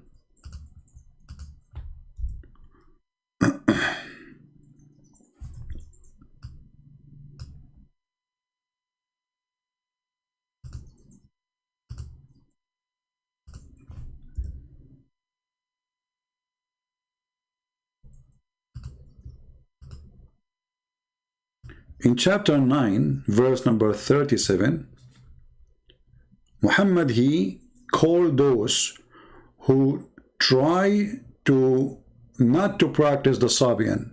The Sabian, they don't change the calendar. They don't add days to the calendar. They just follow it. The calendar keep coming, whatever the month will be. Like now Ramadan, for the Muslims, it can come in July, it can come in December, it can come in August. Why? Because it's a wrong calendar. The Arab, they used to do corrected every 3 years. The Jews, they correct it every year. This is why you will see that the Jews, they celebrate their occasion, their holiday, in 15 of Nisan. Nisan is a name of the month which is have to come in a certain date. They're going to change it. So what they do? They have to add days to the end of the year. So in order to keep that month to come in the same day every year, they have to correct it. Muhammad, he considered such an act of the devil. Why? Because the Sabian, they told him that this is wrong. So look what Muhammad says.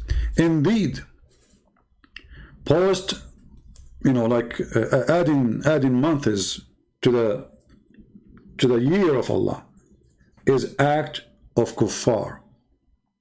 If you go and read those verses, interpretation, what you will find. Because when you read it here, it doesn't say anything. I mean, this Quran is something stupid. I mean, what we read from this? What you learn from this? Nothing.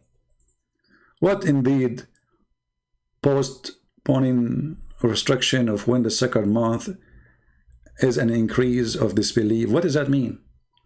You have to go and see what the Muslims saying in their scholars, and then you will find that the verse itself have nothing to do with what they are saying. I mean, it's confusing because the Quran is made by a stupid idiot.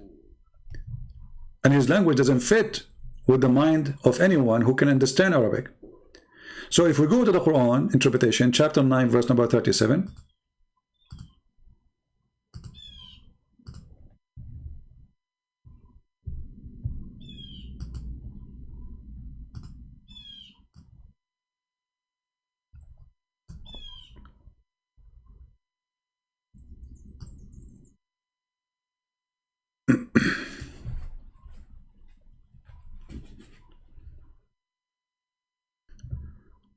You will see here, they are speaking about that the kuffar, they are adding month to the year.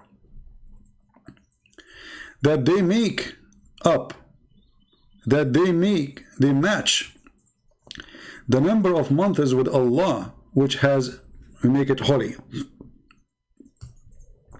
So those Arab, in order to correct the calendar, they add every 3 years, they add a month. And this month is rejected by Muhammad. And this is why the Islamic calendar now is messed up. Like Muslims, they celebrate the day of Muhammad's birth. You will find he's born in January sometime in July, sometime in February.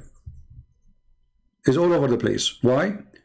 Because Muhammad, he refused the Arab correction for the calendar. For Allah, he made the 12 moons. Who are you to add one more? Allah did not have 12 moon. Allah, he don't have a 13 moon. He have 12.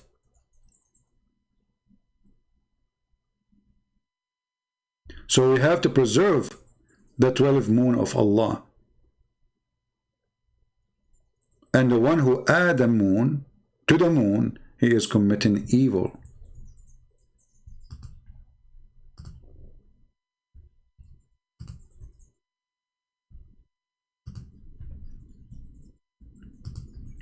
Do we have any Muslim here?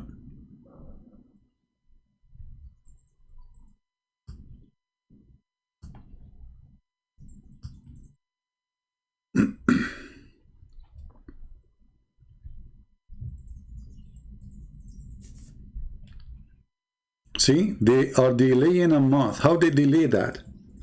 They add a month because the calendar is wrong.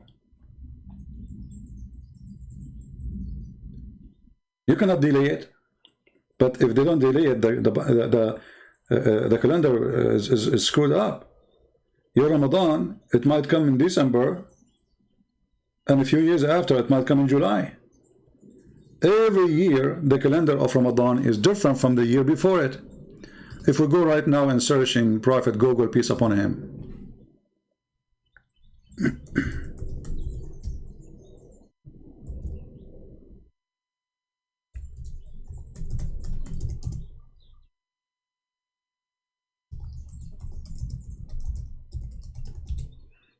What we will find?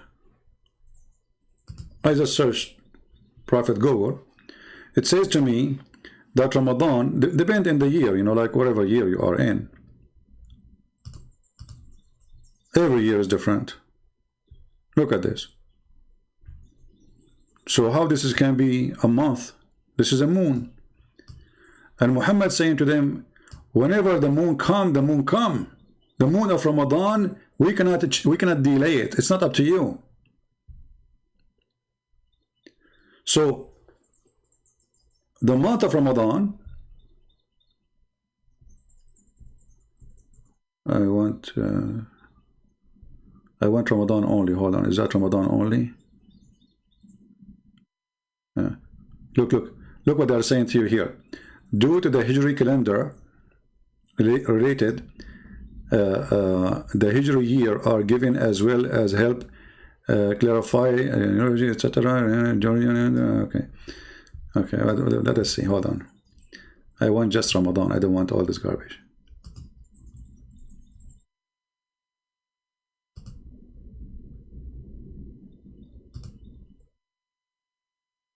Okay. Read and love. The date of the moon of Ramadan in the year 2021 start in April 13, 22 April 2nd, 23 March 23rd, 24 March 11, 25, March 1st. 26, February 18. 27, etc. As you see, February, January, June, you name it. Where is the calendar of Allah? How the moon of Allah is switching between July and December. And by the way, this calendar continue like, forever, like the same. Every year there's almost 10 days or 11 days. Like here, from March 11 and then March 1st. March 1st and then here February 18. February 18 and then February 8. So we take down 10 days in every year to come. And this is why Ramadan keep moving. So the Arab, they used to fix the wrong calendar. But because Muhammad is following the moon god, he cannot play with his God. He is following the Sabian. And actually there's a hadith clearly says that Muhammad was a Sabian man. And by the way, the Sabian, they believe that Pharaoh, he was a Sabian. And that's why the Sabian, they hate the Jews and they believe that their God Adonai is the devil. And that's why he ordered them to cut and circumcised. And here you ask yourself, how in the world Muhammad he accept circumcision? This is why there's a guy, his name is Amir. He was a big rabbi, or let us say a scholar for the Sabian. He said to Muhammad, he's a Hanif. He says, Muhammad, he follow Hanif and he add things to it. Hanif. This is the Sabian, Hanif. Hanif means kuffar, by the way. So if you go in the hadith, let me see if I can find the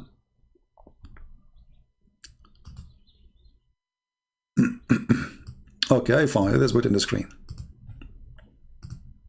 Are we taking long? Are you guys tired? Who is tired?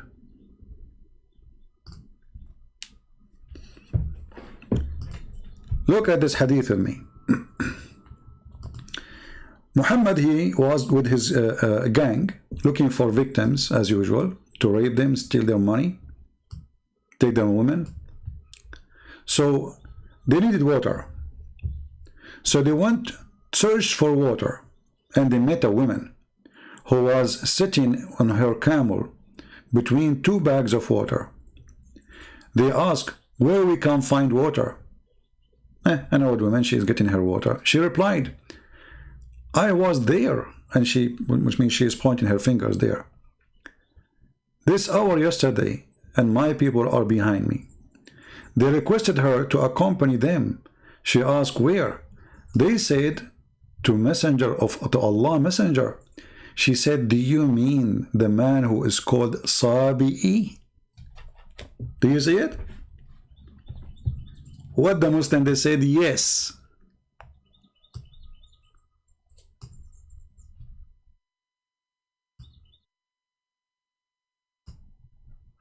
Do you see it, people?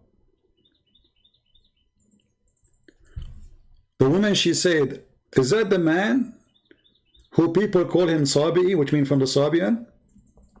The Muslim, they said to you, no.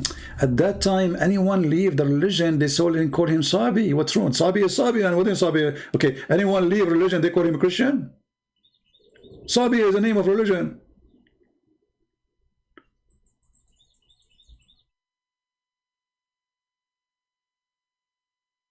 So, is that the one they call him Sabi? They said yes. Actually, you will see in my coming book, I'm working in a book, it's called The Roots of the Quran. I made actually a good part of it, but because this topic is so much complicated, and sometimes you sit and you want to write, and it really gives you a lot of headache, because it's very complicated topic, and you have to get your resource from, it's really crazy. But this is will be a very interesting book, The Roots of the Quran, because we will compare about things where Muhammad is coming, where Muhammad is taking his stories from. And I cannot put all the stories there, otherwise my book will be like 1,000 pages maybe, or 2,000 pages. So I will try to make like a summary of the most important things in Islam. Otherwise, like the same as it in 6 on Allah, if I want to write everything about Islam, speaking about sex, I will not have a space in the biggest library in this earth to write about it, because all of Islam is about sex. So the same here, when we talk about the roots of the Quran, we have to find the source of it. Like there is a book, it's called Kanz Rabba. Kanz Rabba is the book of the Sabian. And you will notice right away, if you open the book of Kanz Rabba, as if you are reading the Quran. Let me see, do this, hold on. Let me open the book.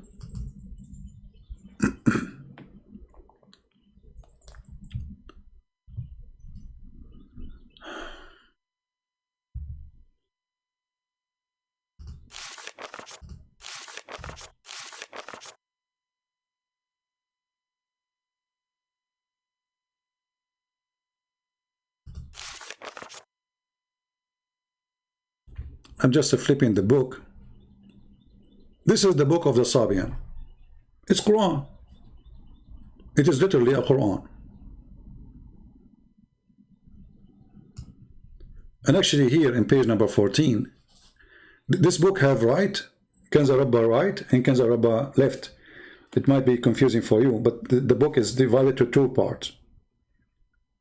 One is called the right, and one is called the left. Here is talking about fasting, etc.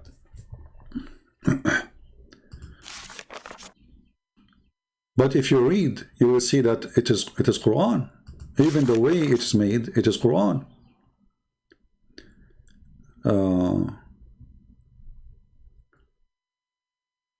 Anyone who speaks Arabic, he can read now, and he will die laughing at Muhammad copying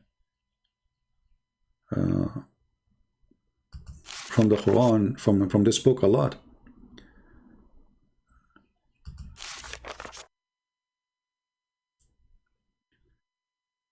And you will notice too that it is the same style of Arab words. And you will see the first page in the book of Kanz Rabba right is Tawheed.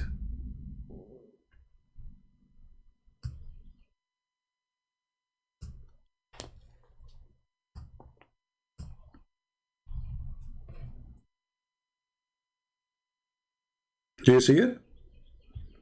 But this is the book of the Sabian.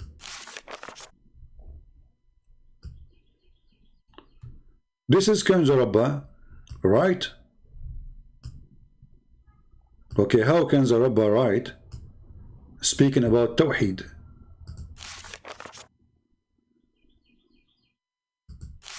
Any Muslim? What Tawheed mean? Do those people believe in one God? They worship stars.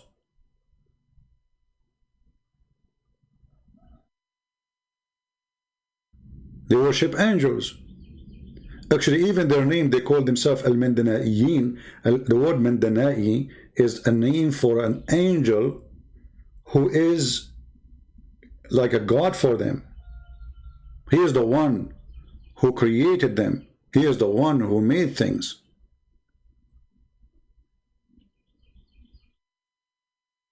And those people believe that those angels, they have ranks. They are gods, but they have ranks. Higher ranks, lower ranks. There's angels who create. There's angels who cannot create. There's angels who they can forgive. There's angels who cannot forgive. Which means every group of angels, they have a job. And the highest is the one who can create. And the one who can create is in total agreement with Allah.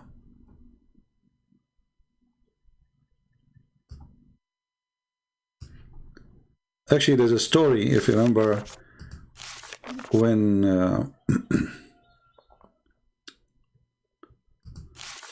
Allah ordered Adam to bow down, the angels to bow down to Adam.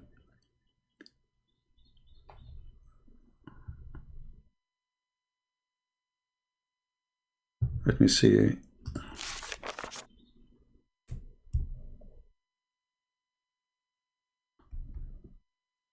Let us see. Anyway, this is a different topic, but you will see, like, I mean, how much Muhammad is copying from this book. This book, when I'm done with it, is going to be very interesting, but it's taking too much time. I'm working on this book almost now for, I think 3 years. You know? But I will finish it for sure. I'm not able to sit every day and write in it, but I think soon I will start like taking some time off from YouTube and those things so I can write. Anyway, do we have any Muslim have an objection for what we said? Anyone can prove us wrong? Anyone?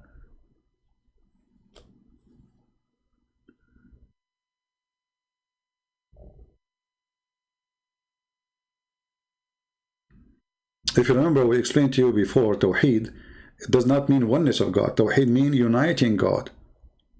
Like if you type right now, if I go to Google Translation, let us do this in front of your eyes.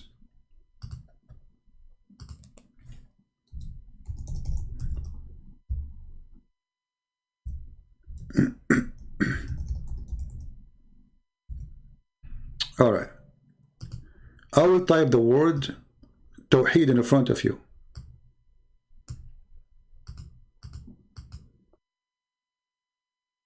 I will make it a sentence. Switch to Arabic.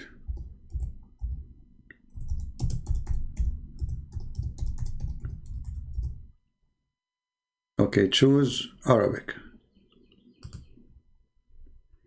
Do you see? I just typed the Tawheed al-Dawal al-Arabiya. Do you see it? This is Tawheed. I will play the sound for you too, so you can see. I type the word Tawheed. You will hear it in Arabic. It says Tawheed. Let us put it in Arabic. Let us turn the speaker on. توحيد الدول العربية. You see it? توحيد الدول العربية. Okay, Tawheed mean what? Unification. توحيد الدول العربية. Where is the oneness of God?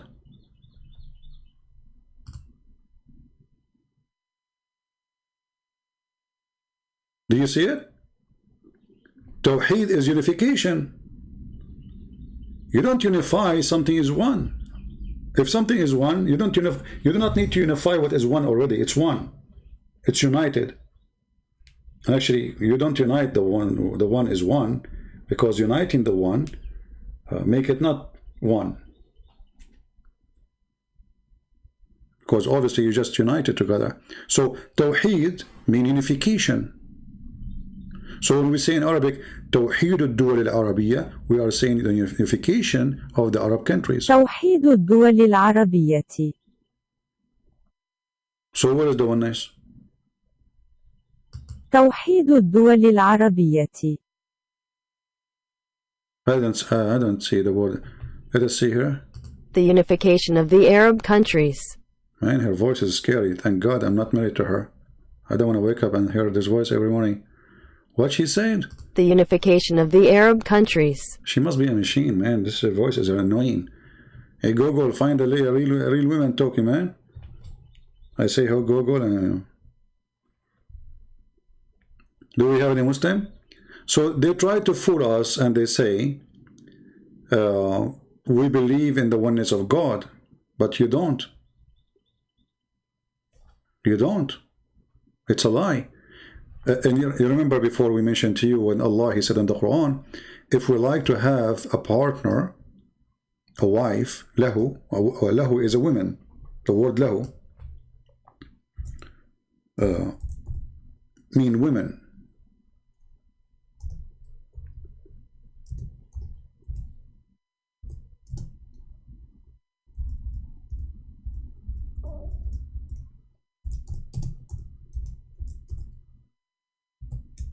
So the Quran says, if Allah would like, if He didn't say I, if we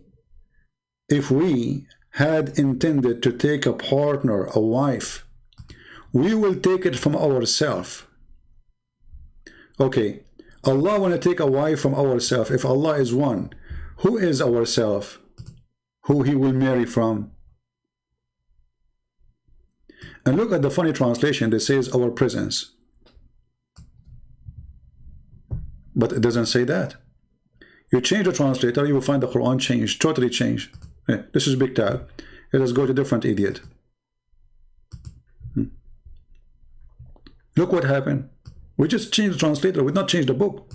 Had we intended to take a pastime, i.e., wife or a son, you need to take a wife in order to have a son, we could surely have taken it from us. Okay, how Allah is one and he would like to take a wife from us?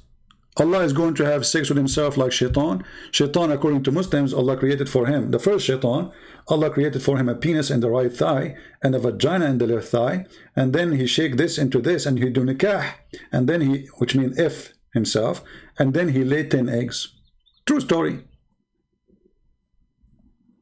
So when they say to you, we believe in the oneness of God, the Muslims, they believe in Tawheed, not in the oneness. Muhammad, he unite between gods, Allah and Akbar.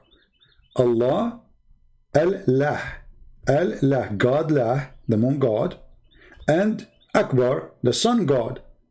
Now somebody like an idiot like James White, he said to you, no, when somebody says to you the Muslim worship the moon god, this is not true. The Quran says don't worship the moon, you idiot. The moon god is not the moon. You are a certified donkey. This is why it says Allah, he had the 12 moons. He is the God of the moons. Donkey.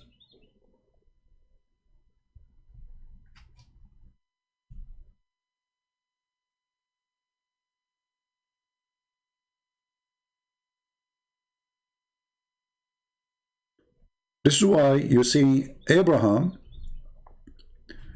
when he was looking for God, he said, this is my God, this is Akbar. He was talking about what? He was talking about the sun.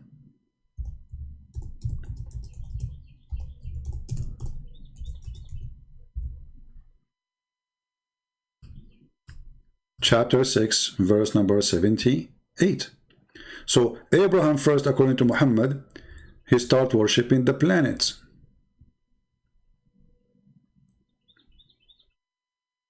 Stars. He saw a planet, we don't know which one. Muhammad did not say here in the Quran. He said, this is my God. And then when this planet or star disappear, he said, I don't like the one who disappeared. And here the story is very funny, very stupid. Why? Because now we are assuming that Abraham was blind all his life, and the first time he opened his eyes, it was night. And this is the first time he noticed that this star would disappear. You see how stupid the story? Like he did not notice before that the star disappeared. And do the star disappear anyway? This is God talking, supposedly not. And by the way, when the Muslims, they say to you the Quran, nobody can make Quran. Don't they say that? People, don't the Muslims, they say to you, no one can make Quran?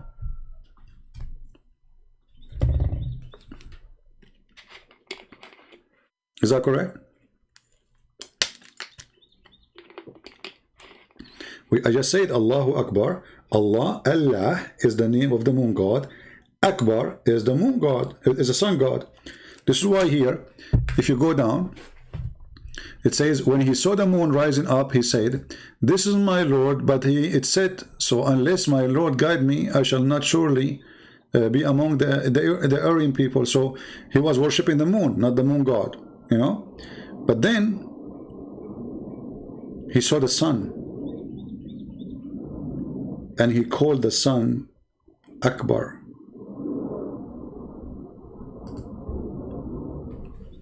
Muhammad at that moment, he was trying to make the Jews believe that he is like them. He's a Jew.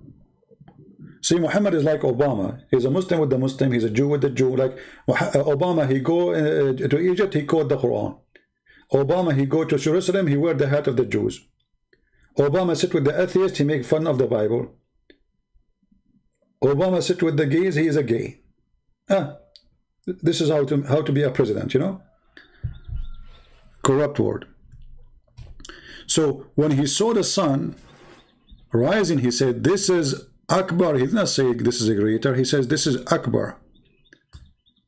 Akbar is what the sun is described. How come he did not describe the moon? Akbar. Is really the sun is bigger? Is it? Why he called it Akbar? Actually, there's in Tafsir Ibn Kathir, there is a sanam, his name is Akbar. The Muslim, they take it off from the Ibn Kathir print, but it exists in the old one. Let me show you.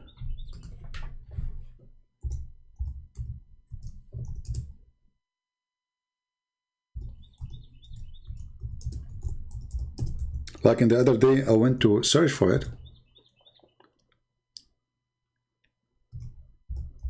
They took it off from the new print.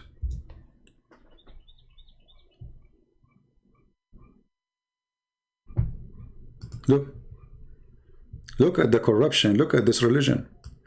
This is the book of Ibn Kathir, and this is the older copies. كانوا يعبدون أصناما فصنم يقال له. Here this one, sorry, this one is about Samad. Don't you, the Muslim, they say Allah is Samad? Don't the Muslim, they say Samad? Allah is a Samad? قل هو الله أحد, Allah is Samad? That is taken from other religion, from the Sabian. So there is a statues, ancient statues, exist in the Arabian Peninsulas, exist everywhere, and there is one exist next to the Kaaba or inside the Kaaba. وغيره أنهم كانوا يعبدون أصناما فصنم يقال له صمد. And the other one called Samud. There's Samad and there's Samud. They took it off.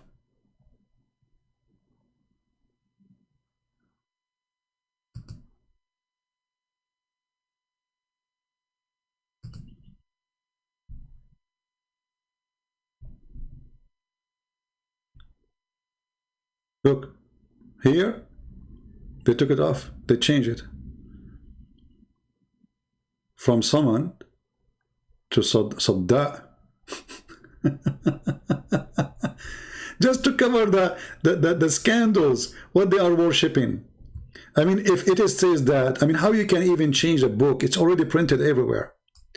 Well, by time, people who have the original book, they will die and nobody will have it no more. Very simple.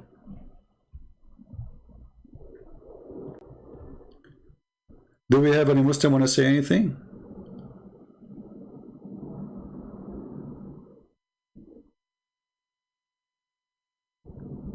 Anyone? So Ramadan is a pagan month, and if there's a priest, he is asking Christian children to recite Quran or etc. in their churches for Ramadan, this priest is supporting the devil. We love the Muslims, but loving Muslims is not by loving the cult of Islam. This is something and something else, Islam.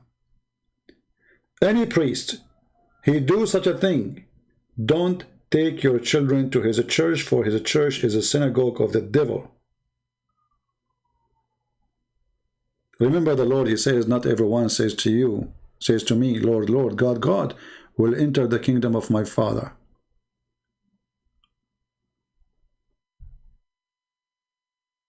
There's many liars of them.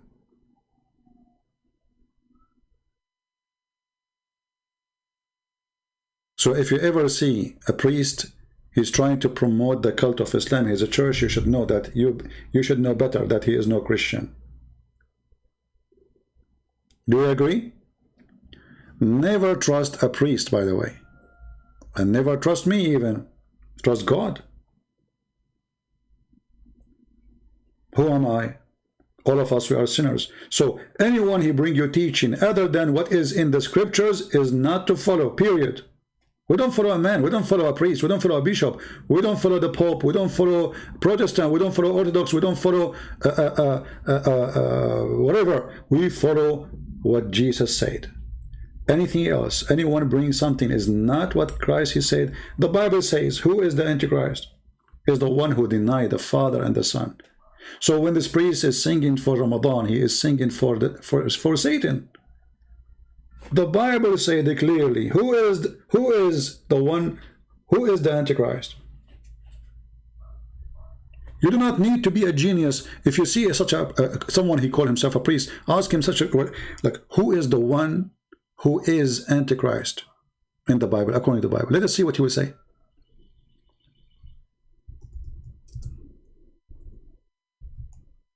It is the one who denied the Son and the Father. Don't Islam deny both? Islam don't believe that we have a Father, and Islam does not believe that God have a Son. So when somebody claims to be a priest, he's teaching according to who? They say to you, this is interfaith, to be nice to Muslim. Be nice to Muslim, give a donation, feed the poor people. Go walk in the street. If you see somebody is a Muslim and he's poor, help him. Not by praying to Allah. When you pray to Allah, you are not feeding the Muslim. You are not feeding Muslim, you are not feeding Christian. You know, this is what people help.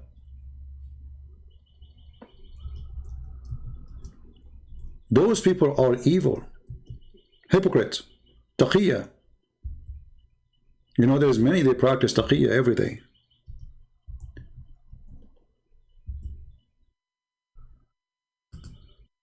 He is Antichrist, the one who denied the Father and the Son.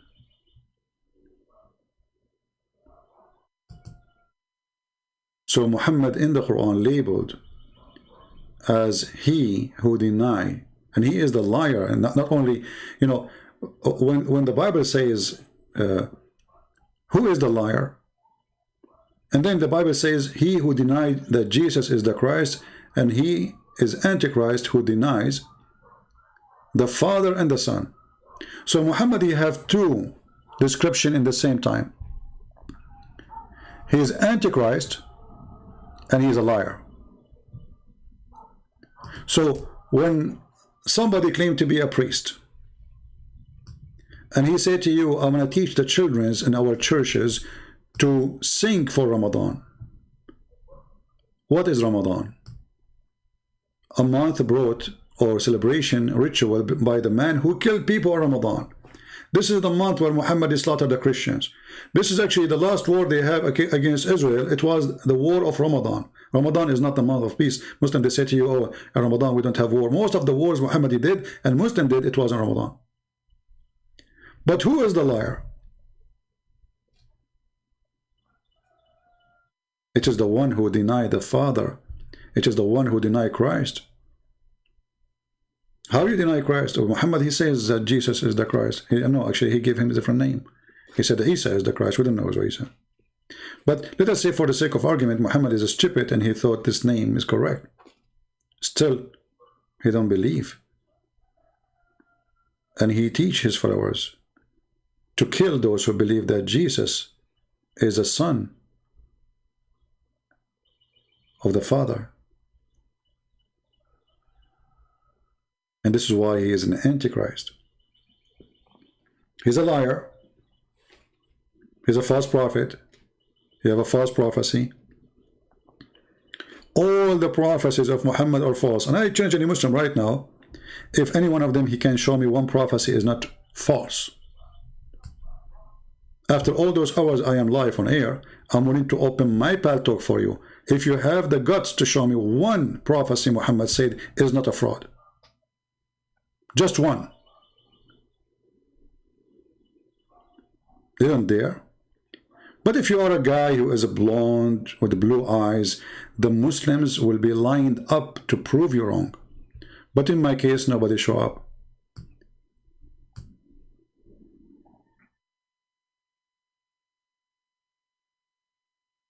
Anyone?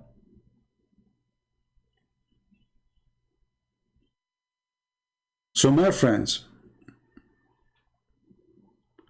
anyone he call himself a priest and he bring a good image of Islam to your children, this guy is more dangerous than the devil himself. Take your children away from him. This is the only thing you can do. Let his church go empty and warn people about this liar. Show them this verse. Who is the Antichrist? This is the Bible. This is not the priest. The Bible says the one who denied the Father, the Son. That's it. We do not need to debate. We do not need to argue. We do not need to be scholars. So if you see such a people like this promoting the cult of Muhammad, those are false priests. Those, they will go to hell. Don't let them go to hell and take your children with you.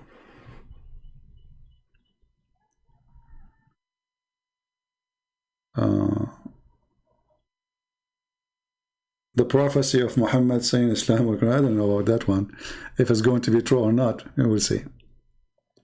Any Muslim?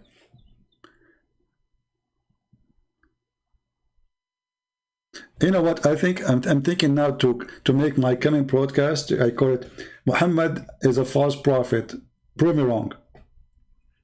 And we will challenge the Muslims, any Muslim, to call us and show us one prophecy of Muhammad.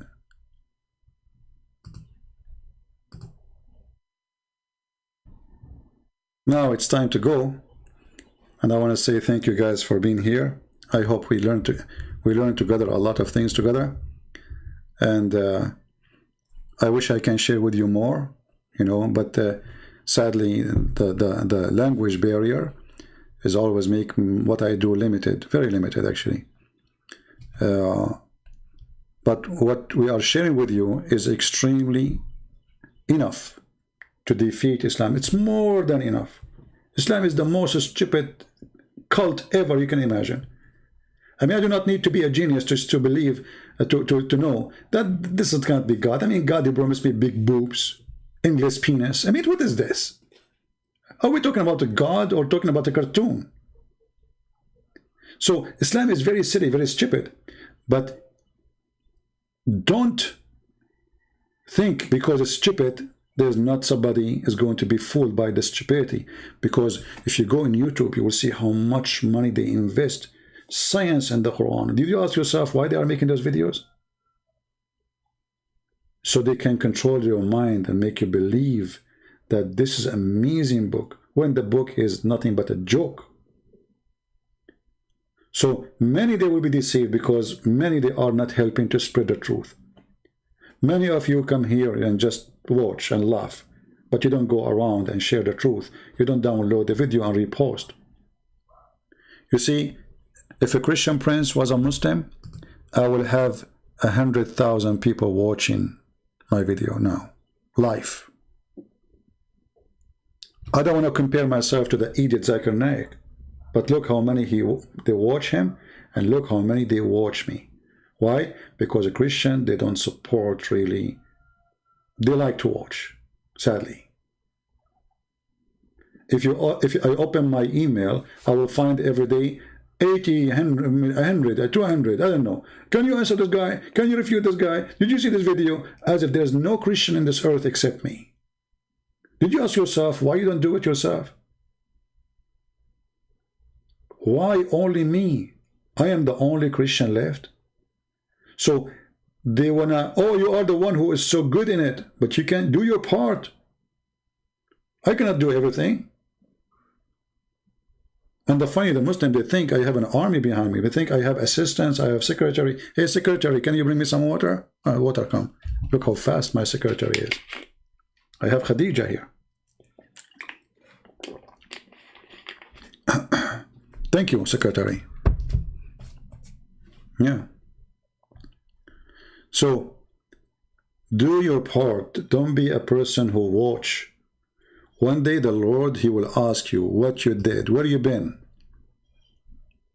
He did what you did. He did. Yeah, he did. What about you?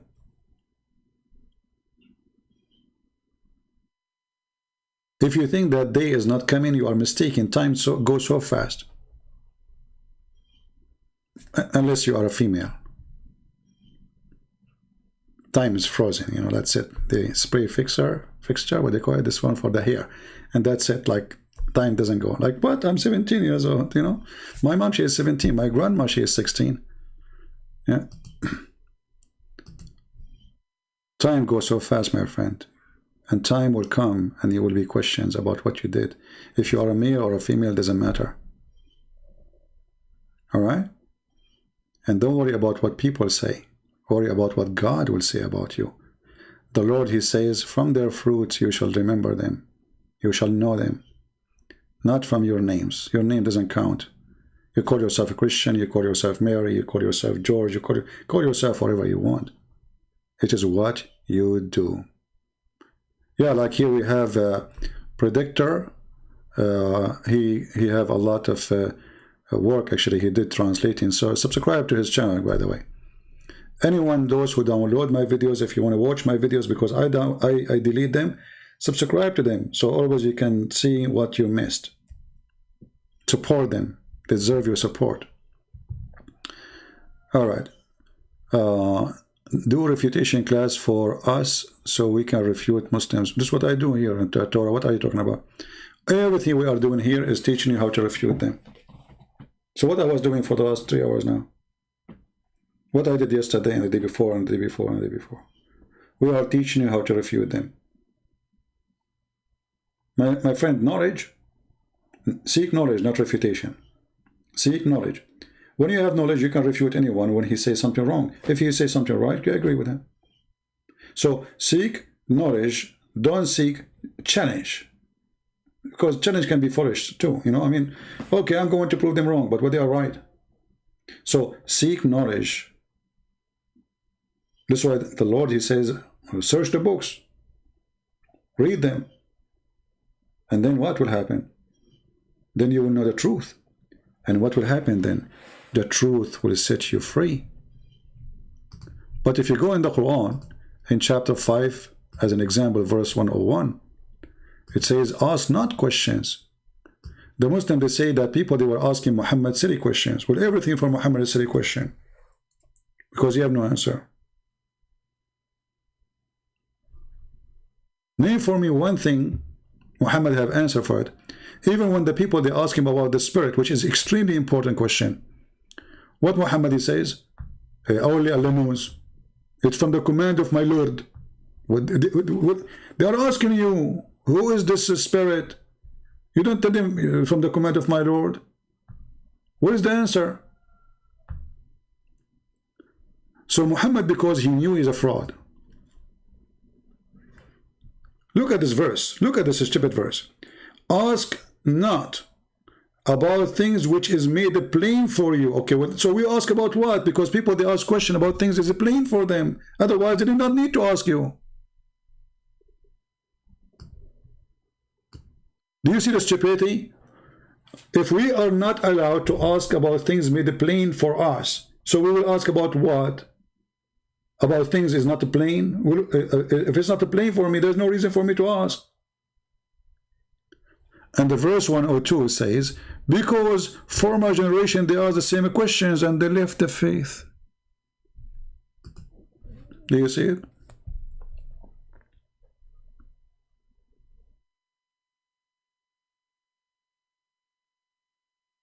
So with Jesus is the opposite. He wants you to read the books. He wants you to learn. Educate yourself.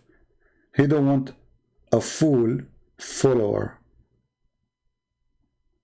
A fool, there's two kinds of fool, by the way. There's a fool by choice, which means he decided not to learn. And there's a fool who learned, but he decided to be a fool still. And I will explain that to you.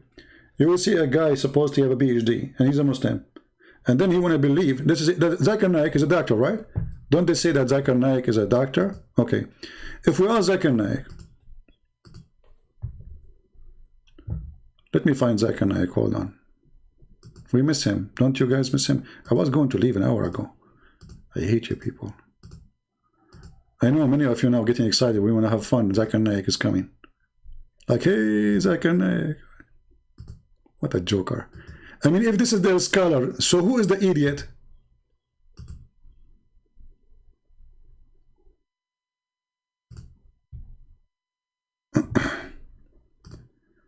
Okay, let us see.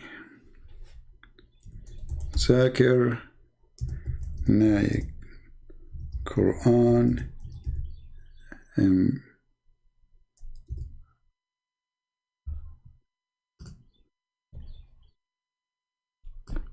okay, look at this. Are you ready?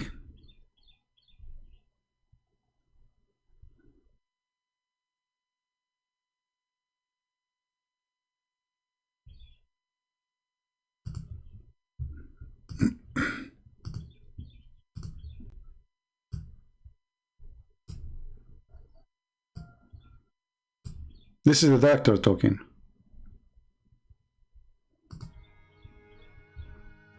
Okay, come on. Collected all the data that we could find in the Quran as well as the Hadith dealing with embryology.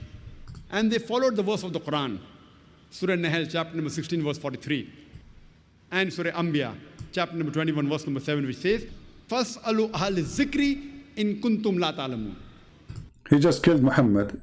Is'alu ahl dhikri in kuntum la ta'lamun. So ask the Christians and the Jews. The verse saying, ask the Christians and the Jews if you do not know.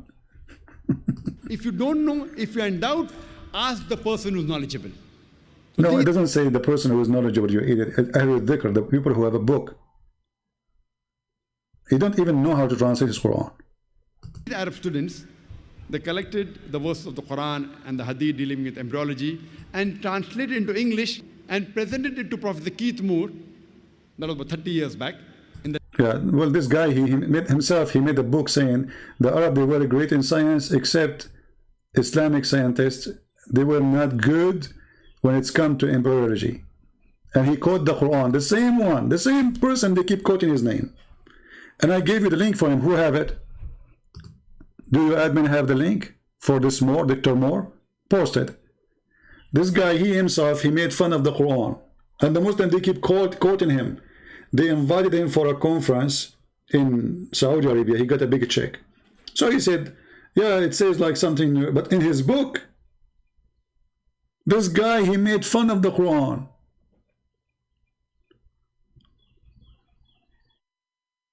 So look, they want to explain to you the Quran having miracle, embryology. But if we go in the Quran, we will find the Quran saying the most stupid thing. That the dead blood became a baby. And the sperm became dead blood.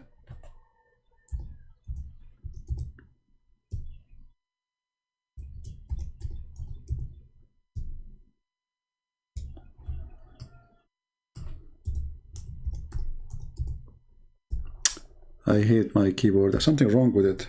This is... Alright. This is what he was talking about. This is Dr. Morbadar. Look at this. Look at this. This is science. Then we made the nutfa into a clot. A piece of thick congealed blood. This is what science says.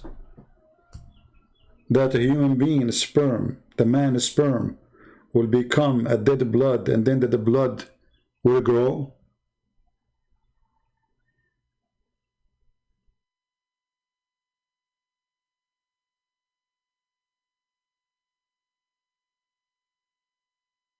Any Muslim agree with this? Well, one of you, he sent me an email saying, can you refute their science? I said, my friend, I have 2 books talking about it. Go read them. One is called Quran and Science. The other one called Deception of Allah, because both of them, I decided to change the name. Actually, the 2 books are one book. The 2 books, because they became so big, you know, keep writing, keep writing. I said to myself that I have to stop, otherwise it's endless. So I made them 2 books. Deception of Allah and Quran and Science. Go and read and laugh. This is science.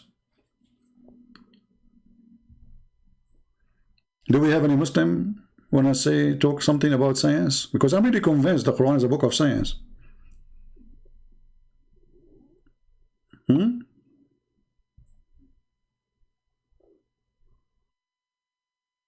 Anyone?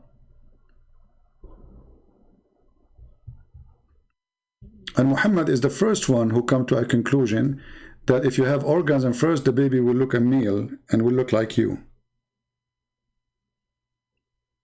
And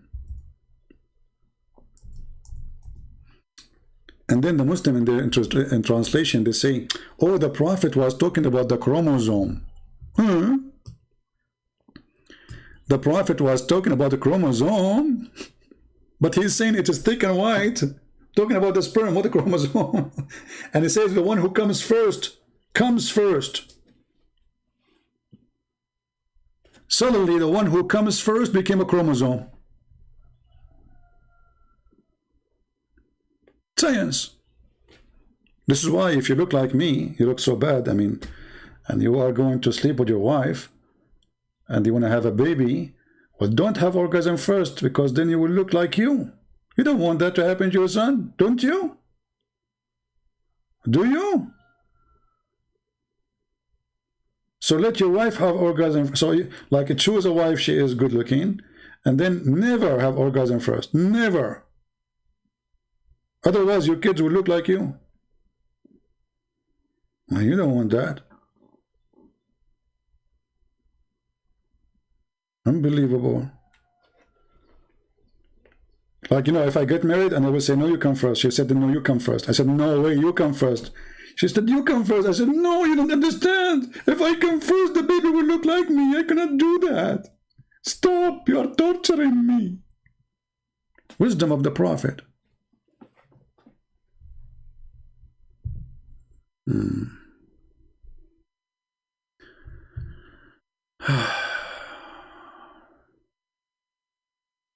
Any Abdul?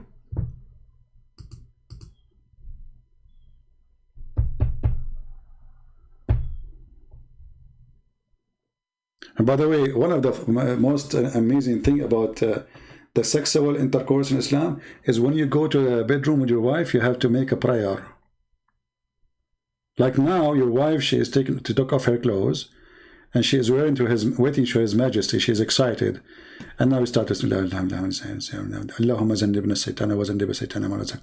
you have to pray to Allah to protect your penis. Otherwise, Shaitan, he will round himself around your penis, and he will be doing your wife with you, and then the son is not going to be your son, brother. A'udhu billah.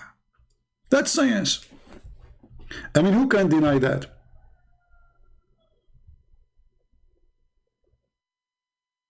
Who can deny that? I can search for the statement in English. I don't know if somebody from the admins, they have it. About Shaitan round himself around the penis.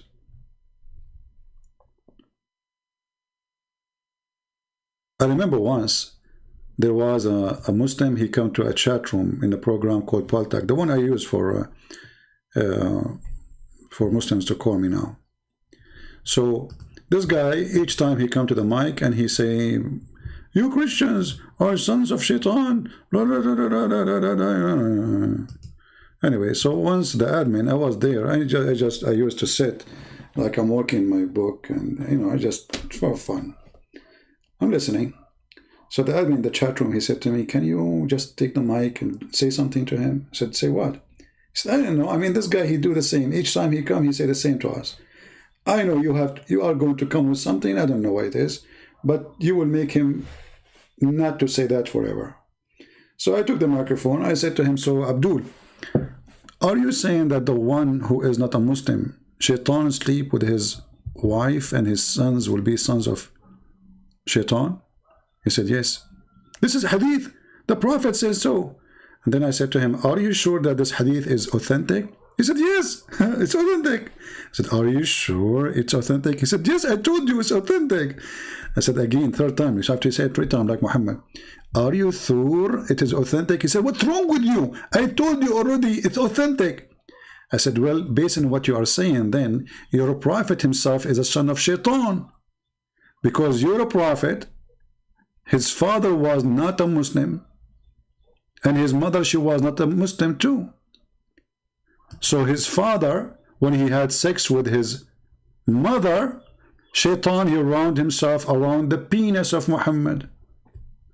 You should see what happened to that guy. He started crying, literally. Oh, may Allah kill you. May Allah destroy you. You have a smart brain like the devil. Like, you idiot. You want to keep saying to us we are sons of Shaitan because we are not Muslims, and Shaitan, he bound himself around the penis of our father.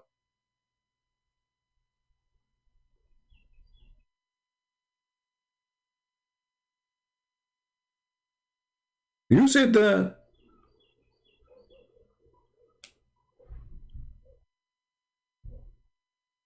And then when I said to him, well, this is mean your prophet himself, and look here how stupid Muhammad is, how you say to them such a thing?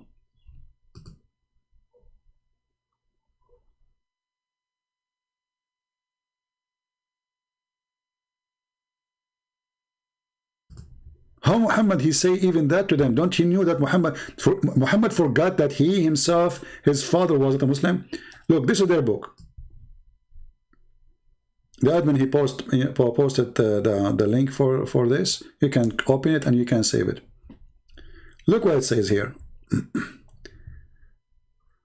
Narrated by Mujahid, if a man has intercourse and does not mention the name of Allah, look, now you are holding, excuse my language, your private part, and now you have to mention the name of Allah. I mean, there's a connection if you think about it. Okay. Is the text clear? Let me zoom more. Most of you are old like me and you don't have good vision. Except women, for sure. They are all young here. You know, I'm just talking about men. Excuse me. Forgive me, please. Yeah. So, the fifth view is Mujahid. He said, if a man has intercourse and he does not mention the name of Allah, the jinn, which means the shaitan, he warp himself around his penis and has intercourse along with him.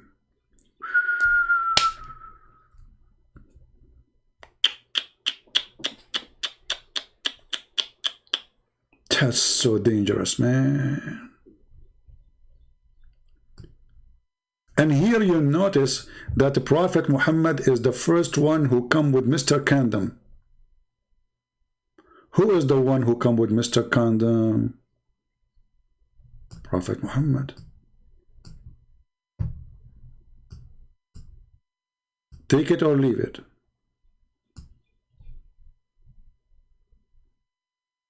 Right? I mean, we have to be honest here. Look at this. Look, let me take a selfie for it. Smile, Muhammad. We will put you on the screen. Okay, thank you, Muhammad. Come on, Muhammad. Don't smile too much. Okay. Look at this.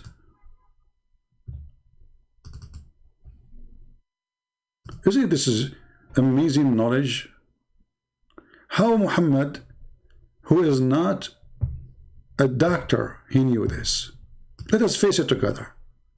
I mean, I know you are Christian, you don't want to believe in Islam, etc. But how the Prophet, he was able to accomplish such a knowledge beyond our vision? Because you cannot see the shaitan rounding himself around your penis. So, shaitan is a condom. He is. I mean, it's in front of you. He round himself around. So why people, they have sexual diseases if shaitan always is rounding himself? Shaitan should have the disease, not him, because he will go rounding himself.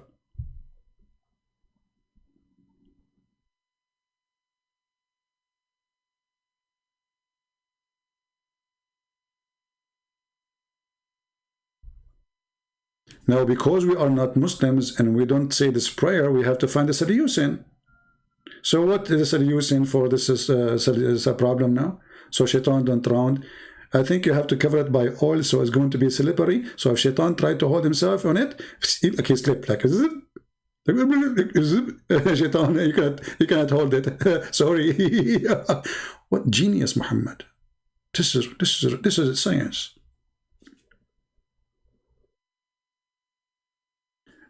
Just to show you another science of Muhammad, just a little more, you know. You do not need too much science, because too much science will kill you. You know you know the thing. You know what I'm saying? You know the thing, huh?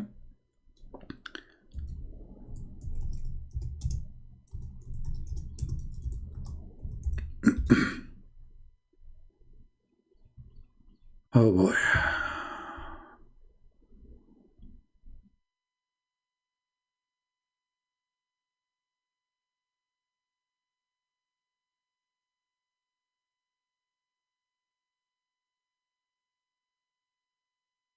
Wait, let's see. Where is the video of this guy?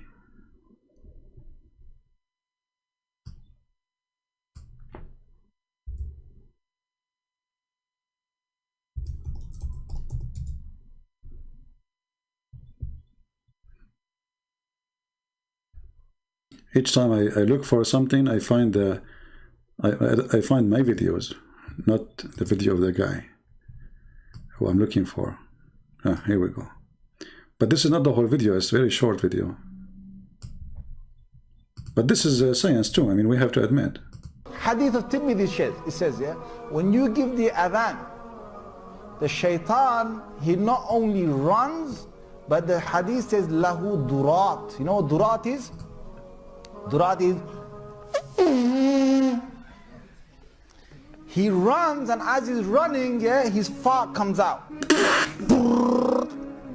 Lahu durat. I'm not making this the hadith. And listen to the hadith, like, for example, you know what the deen is about? The deen is about getting the shaitan away from you. So, you know, you go into the toilet, you know, Bismillahi Allahumma inni a'udhu bika min al-khubuthi wal khaba'ith. Now you are going, excuse my language, you are going to do literally shit. Literally. I say the word as it is. And now you have to say Allah. I mean, now you have to remember Allah. And now you have to pray to Allah. Why? What is the occasion? It's a shit time. Excuse my language. I know some people, they say you should not talk like this. I don't care what people say. Deliver it as it is. Not the shit, I mean the word. No manure, no manure. So Allah protect me from these devils. You go in there with your left foot. The left foot you went in, you get... Left foot, brother. Brother, left foot. Don't enter with the right foot, brother. No, haram. Haram. Left foot, left foot, left foot, left foot. Don't enter with the right foot. Please don't do it. Such a mistake is really serious and dangerous. Brother, what will happen if I enter with the right foot? Shaitan, he will put a screwdriver in your anus. I'm serious.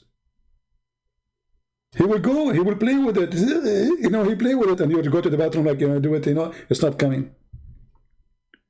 Even if you enter with the left foot, but you don't say the prayer, like if one of them is missing, that's it. Shaitan, he got you. He got your anus. Get a reward for that. You're in the toilet, shaitan can't see you anymore. That's in a hadith. Bismillahi Allahumma inni a'udhu bika min al-khubuthi wal... Look. You say the prayer, shaitan, he can't see you. Become invisible. I'm going to do that to rob a bank. I will say the same prayer and will go. Let me see if they will see me when I get inside the bank. I will go and take all the money and get out, and nobody will see me, like security, nobody, like, you know, like even the camera, like there's nobody, you know, like why? Because you said this prayer, you became invisible. Shaitan cannot see you, brother. This is deep. Durat. You know what durat is? Durat is, he runs, and as he's running, yeah, his fart comes out. Lahu durat. And do you hear the background music? This is like praying to Allah. I mean, look at the topic and look at the music in the background. I mean, it fit perfectly. Perfect background with perfect topic. It's a shitty religion, what we can say. What is this background is about? What a Muslim, what are you doing? Lahu durat. You know what durat is? Durat is, he runs, and as he's running, yeah, his fart comes out. Lahu durat. I'm not making this the hadith. And listen to the hadith, like, for example, you know what the deen is about? The deen is about getting the shaitan away from you. So, you know, you go into the toilet, you know, Bismillahi Allahumma inni a'udhu bika min al-khubuthi wal khaba'ith. So Allah protect me from these devils. You go in there with your left foot. The left foot you went in, you get a reward for that. You're in the toilet, shaitan can't see you anymore. That's in a hadith, right? Guys, I have to go to the bathroom. I want to try something. Because honestly, like all of us, we have to say the truth. We suffer when we go. Because none of us say this prayer. None of us, we say this prayer. We have to be honest. Come on. How many of you suffer every day? All of you must be, you know. Hindus, Buddhas, atheists, all of you. You go to the bathroom, shaitan, he play with your anus. If we take a photocopy of Uranus, only Allah knows what we will find there. Screwdriver, screws, maybe a spoon, a fork, a chair. I mean, whatever shaitan he used for his living room.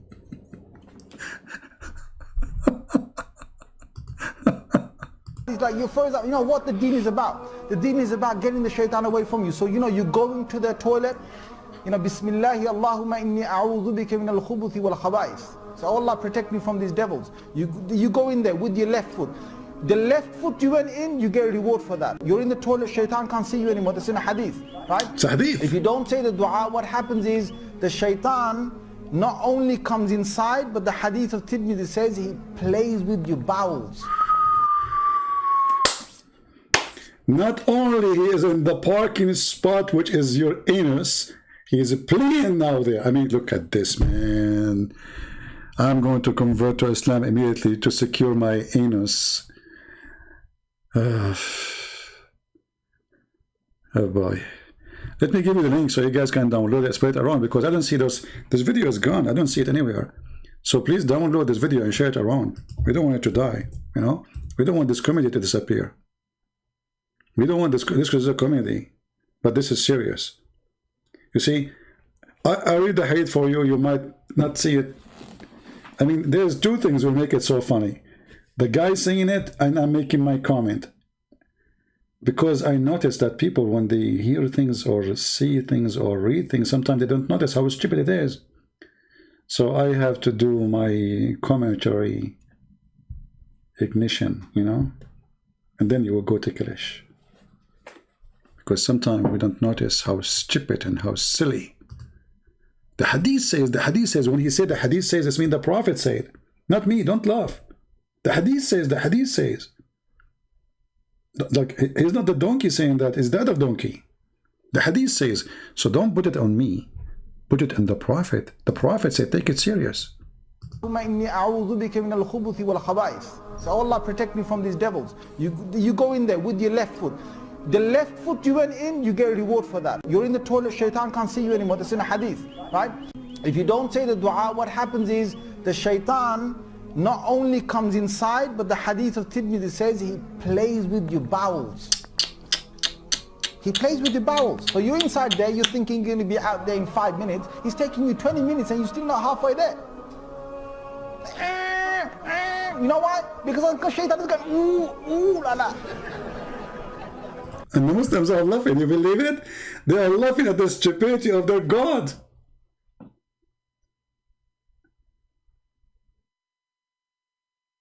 You are now sitting in the toilet seat. Okay, hold on. This is not enough for you guys. I think we need to have to do some work here. I mean, I don't think this is working. I think the explanation of this guy is not good enough for you. I don't know, I have a feeling that you are not understanding how serious the situation is. This is very serious. Imagine, brother, you're entering the bathroom. Brother. I'm not going to say sister because this is really offending for women.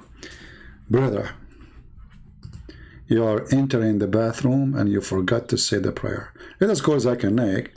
He's now in the school, and now soon he will take a break from the school. He's a teacher, you know, he's a big teacher. He's teaching in Harvard, University of Pakistan, in Bangladesh, which is in Malaysia.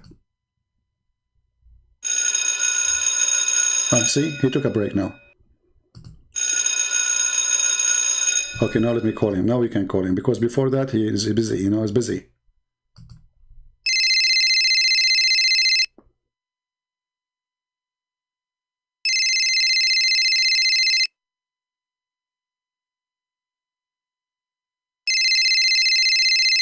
He always answers in the third. Hello? Christian Prince, I can talk to you. First, I was speaking for many hours. Secondly, you are stupid. Hey, Zakir Naik, hold on. You are the smart, and so we are calling you, like we have to admit. Thank you very much. I like it when you say you are the smart. Finally, you admit it. Okay, what is the question? Zakir, you know, there's a hadith says that when you go in the bathroom, if you don't say a certain prayer, you have to enter with your left foot. And if you don't do that and make the prayer, اللهم جنبنا وجنب الشيطان ما رزقتنا. Shaitan, he will play with your anus. Is that true? Christian Prince, there is a scientist. His name is the Panese name. It's very hard for you to pronounce, but I'm going to help you. His name is Honda Toyota. It's very well known. And he is the one who discovered this. That if you enter the bathroom and you don't do the salat, they play with you really. I think the last part was in Urdu. I'm not sure really what you're saying. I'm saying, the scientist, his name is Honda Suzuki. You said first Suzuki Honda. Now his name became Honda Suzuki. Christian Prince, it doesn't matter. Because simply the Japanese last name and first name always are mixed. And it depends how you flip him. So Mr. Suzuki Honda Toyota, he said that if you go to the bathroom and you don't get the prayer, Satan, he play with your anus. Okay, but what is the proof? I'm going to play to you. He installed a very high sensitive cameras. He installed where? What? Cameras? Exactly. And they make that interfering. With what? Interfering. Oh, you mean like X-ray and... Exactly. By the way, Christian Prince, I noticed after watching my video, your knowledge is increasing. And even your English is improving. Okay, thank you, Zakir. I feel like I'm crying now. No problem. Keep watching. And then he put the camera. And he put somebody, he entered a bathroom. He brought one Muslim and one he's not a Muslim. And he noticed that the one who is not Muslim, his anus is suffering from some kind of explosion and some kind of irritation. Some what? Irritation. Oh, irritation. What do you think causing the irritation? Christian Prince. It's Satan. Satan is playing with his anus. And the Muslim, his anus was 100% cool and happy. While the non-believer brother was his anus suffering. And he was so much in pain. And actually, we noticed after some time that the blood is coming. Blood? Exactly. Zakir Naik, have you ever suffered from such a thing? Christian Prince, behave yourself. I always say the prayer and Alhamdulillah, Allah, he breathed my anus. Okay, well, I don't know, Zakir Naik. I go to the bathroom fine, nothing happening. Christian Prince, you think it's not happening, but the fact it's happening. If we get you those cameras, I assure you that you will see the difference. Oh, so there's only the camera, but the hadith says he push it up and he go inside and you stay there forever. What I know, right? Christian Prince, to be or not to be is the question. And this is a statement said by a Muslim. His name is Sheikh Isper. What? To be or not to be is the question. Okay. And this is a statement made by a Muslim Sheikh. His name is Sheikh Isper. His name is Sheikh Isper. Shakespeare, you mean? He was a Muslim? Exactly. And he is one of those who witnessed for the scenario. Because his wife, he was a Muslim. And he was a Muslim. When his wife to go to the bathroom, she stayed there for 10 hours. And he was upset from her. That's why he divorced her. And then he married second woman. And then he divorced her. And then he married third woman. And then he divorced her. And he married fourth woman. And then he divorced her. Okay, Zakir Naik, stop. Come on. Are you going to continue? I'm going to tell you something. So we asked him, why you are divorcing women? Because he said they are not praying for Allah when they go to the bathroom. And each time they go to the bathroom, they stay there for 10 hours. And I can't take it anymore. Because at that time, Shakespeare was a poor person. And we the only one bathroom in the house. Oh. So why you don't go first before they go? Christian Prince, it's very impossible to talk to you. We want to go in the bathroom to 10 hours. Why are you doing first? You cannot control it. Okay. I mean, you got the point there. If she's staying there for 10 hours doing poo-poo. Exactly. I mean, 10 hours. Not 16 hours. Christian Prince, I think you're making fun of me. And you know, you're fully and you're a Tibet. And this is proven scientifically. And thank you very much for calling me and don't call me again. Thank you. Bye-bye.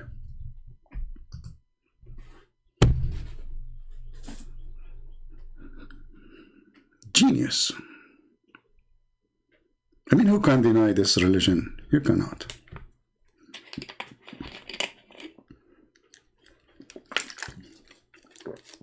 And then they make videos for you about Quran and science. and the prophet of science. And now you are inside the bathroom and shaitan is inside your anus. He plays with the bowels. So you're inside there, you're thinking you're going to be out there in 5 minutes. He's taking you 20 minutes and you're still not halfway there. You know why? Because shaitan is going, ooh, la la. See, the hadith told you, the hadith says to us, he plays with your bowels. Yal'abu, he plays with the bowels. That's hadith it? of Tirmidhi it says. Shade. Did he say shade? Hadith al-Tirmidhi shade? Shade. Anyway, what a shitty topic. I want to say, guys, thank you very much for being here. I think it's time for me to go. I hope we have a good time together. Remember, we are not here just, yes, we have a good time, we laugh, but this is a very serious topic, and they are trying to deceive your children. They are spending a lot of money in Europe, in Australia, in Canada, in USA, billions, not millions, in order to deceive your children. So you have a duty, serious duty. A church starts at home, not at school, and not at church. For many who they are in the churches who claim to be priests are deceivers, and they are politically correct. Many of them don't even dare to say that Islam is of the devil. And if somebody says that, they will make him the devil himself. Fighting the devil is not easy. I do my part. Do you do your own? Protect your family, teach them, educate them, so you will not have one of your family to be a victim. One of your children go to school and they fall him. Teach them, educate them, and don't want them to be exposed to lies without being protected with the truth. Thank you all for being here. May the Lord bless you. Pray for the Muslims. We love them, we don't hate them, but Islam for sure is nothing but a fraud, a scam, an evil religion. The Lord, he said, from their fruit you shall know them. And Muhammad is a fruit, is more than proof of how evil Islam is. God bless, and see you soon again. God bless you. Take care.